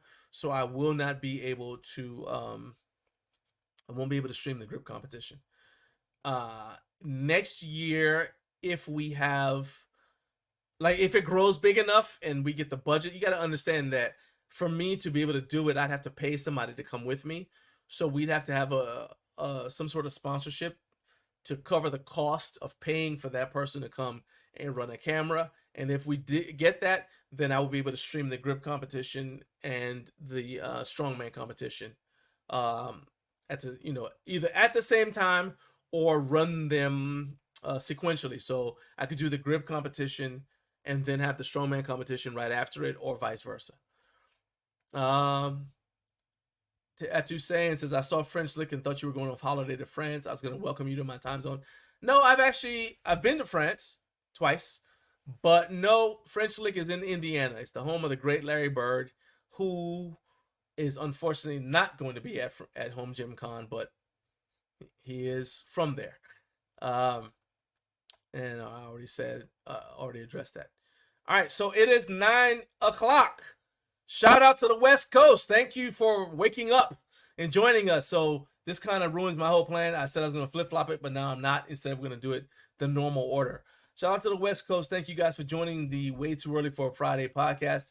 If you are watching from LinkedIn or Facebook or YouTube, we appreciate you being there. Do me a favor.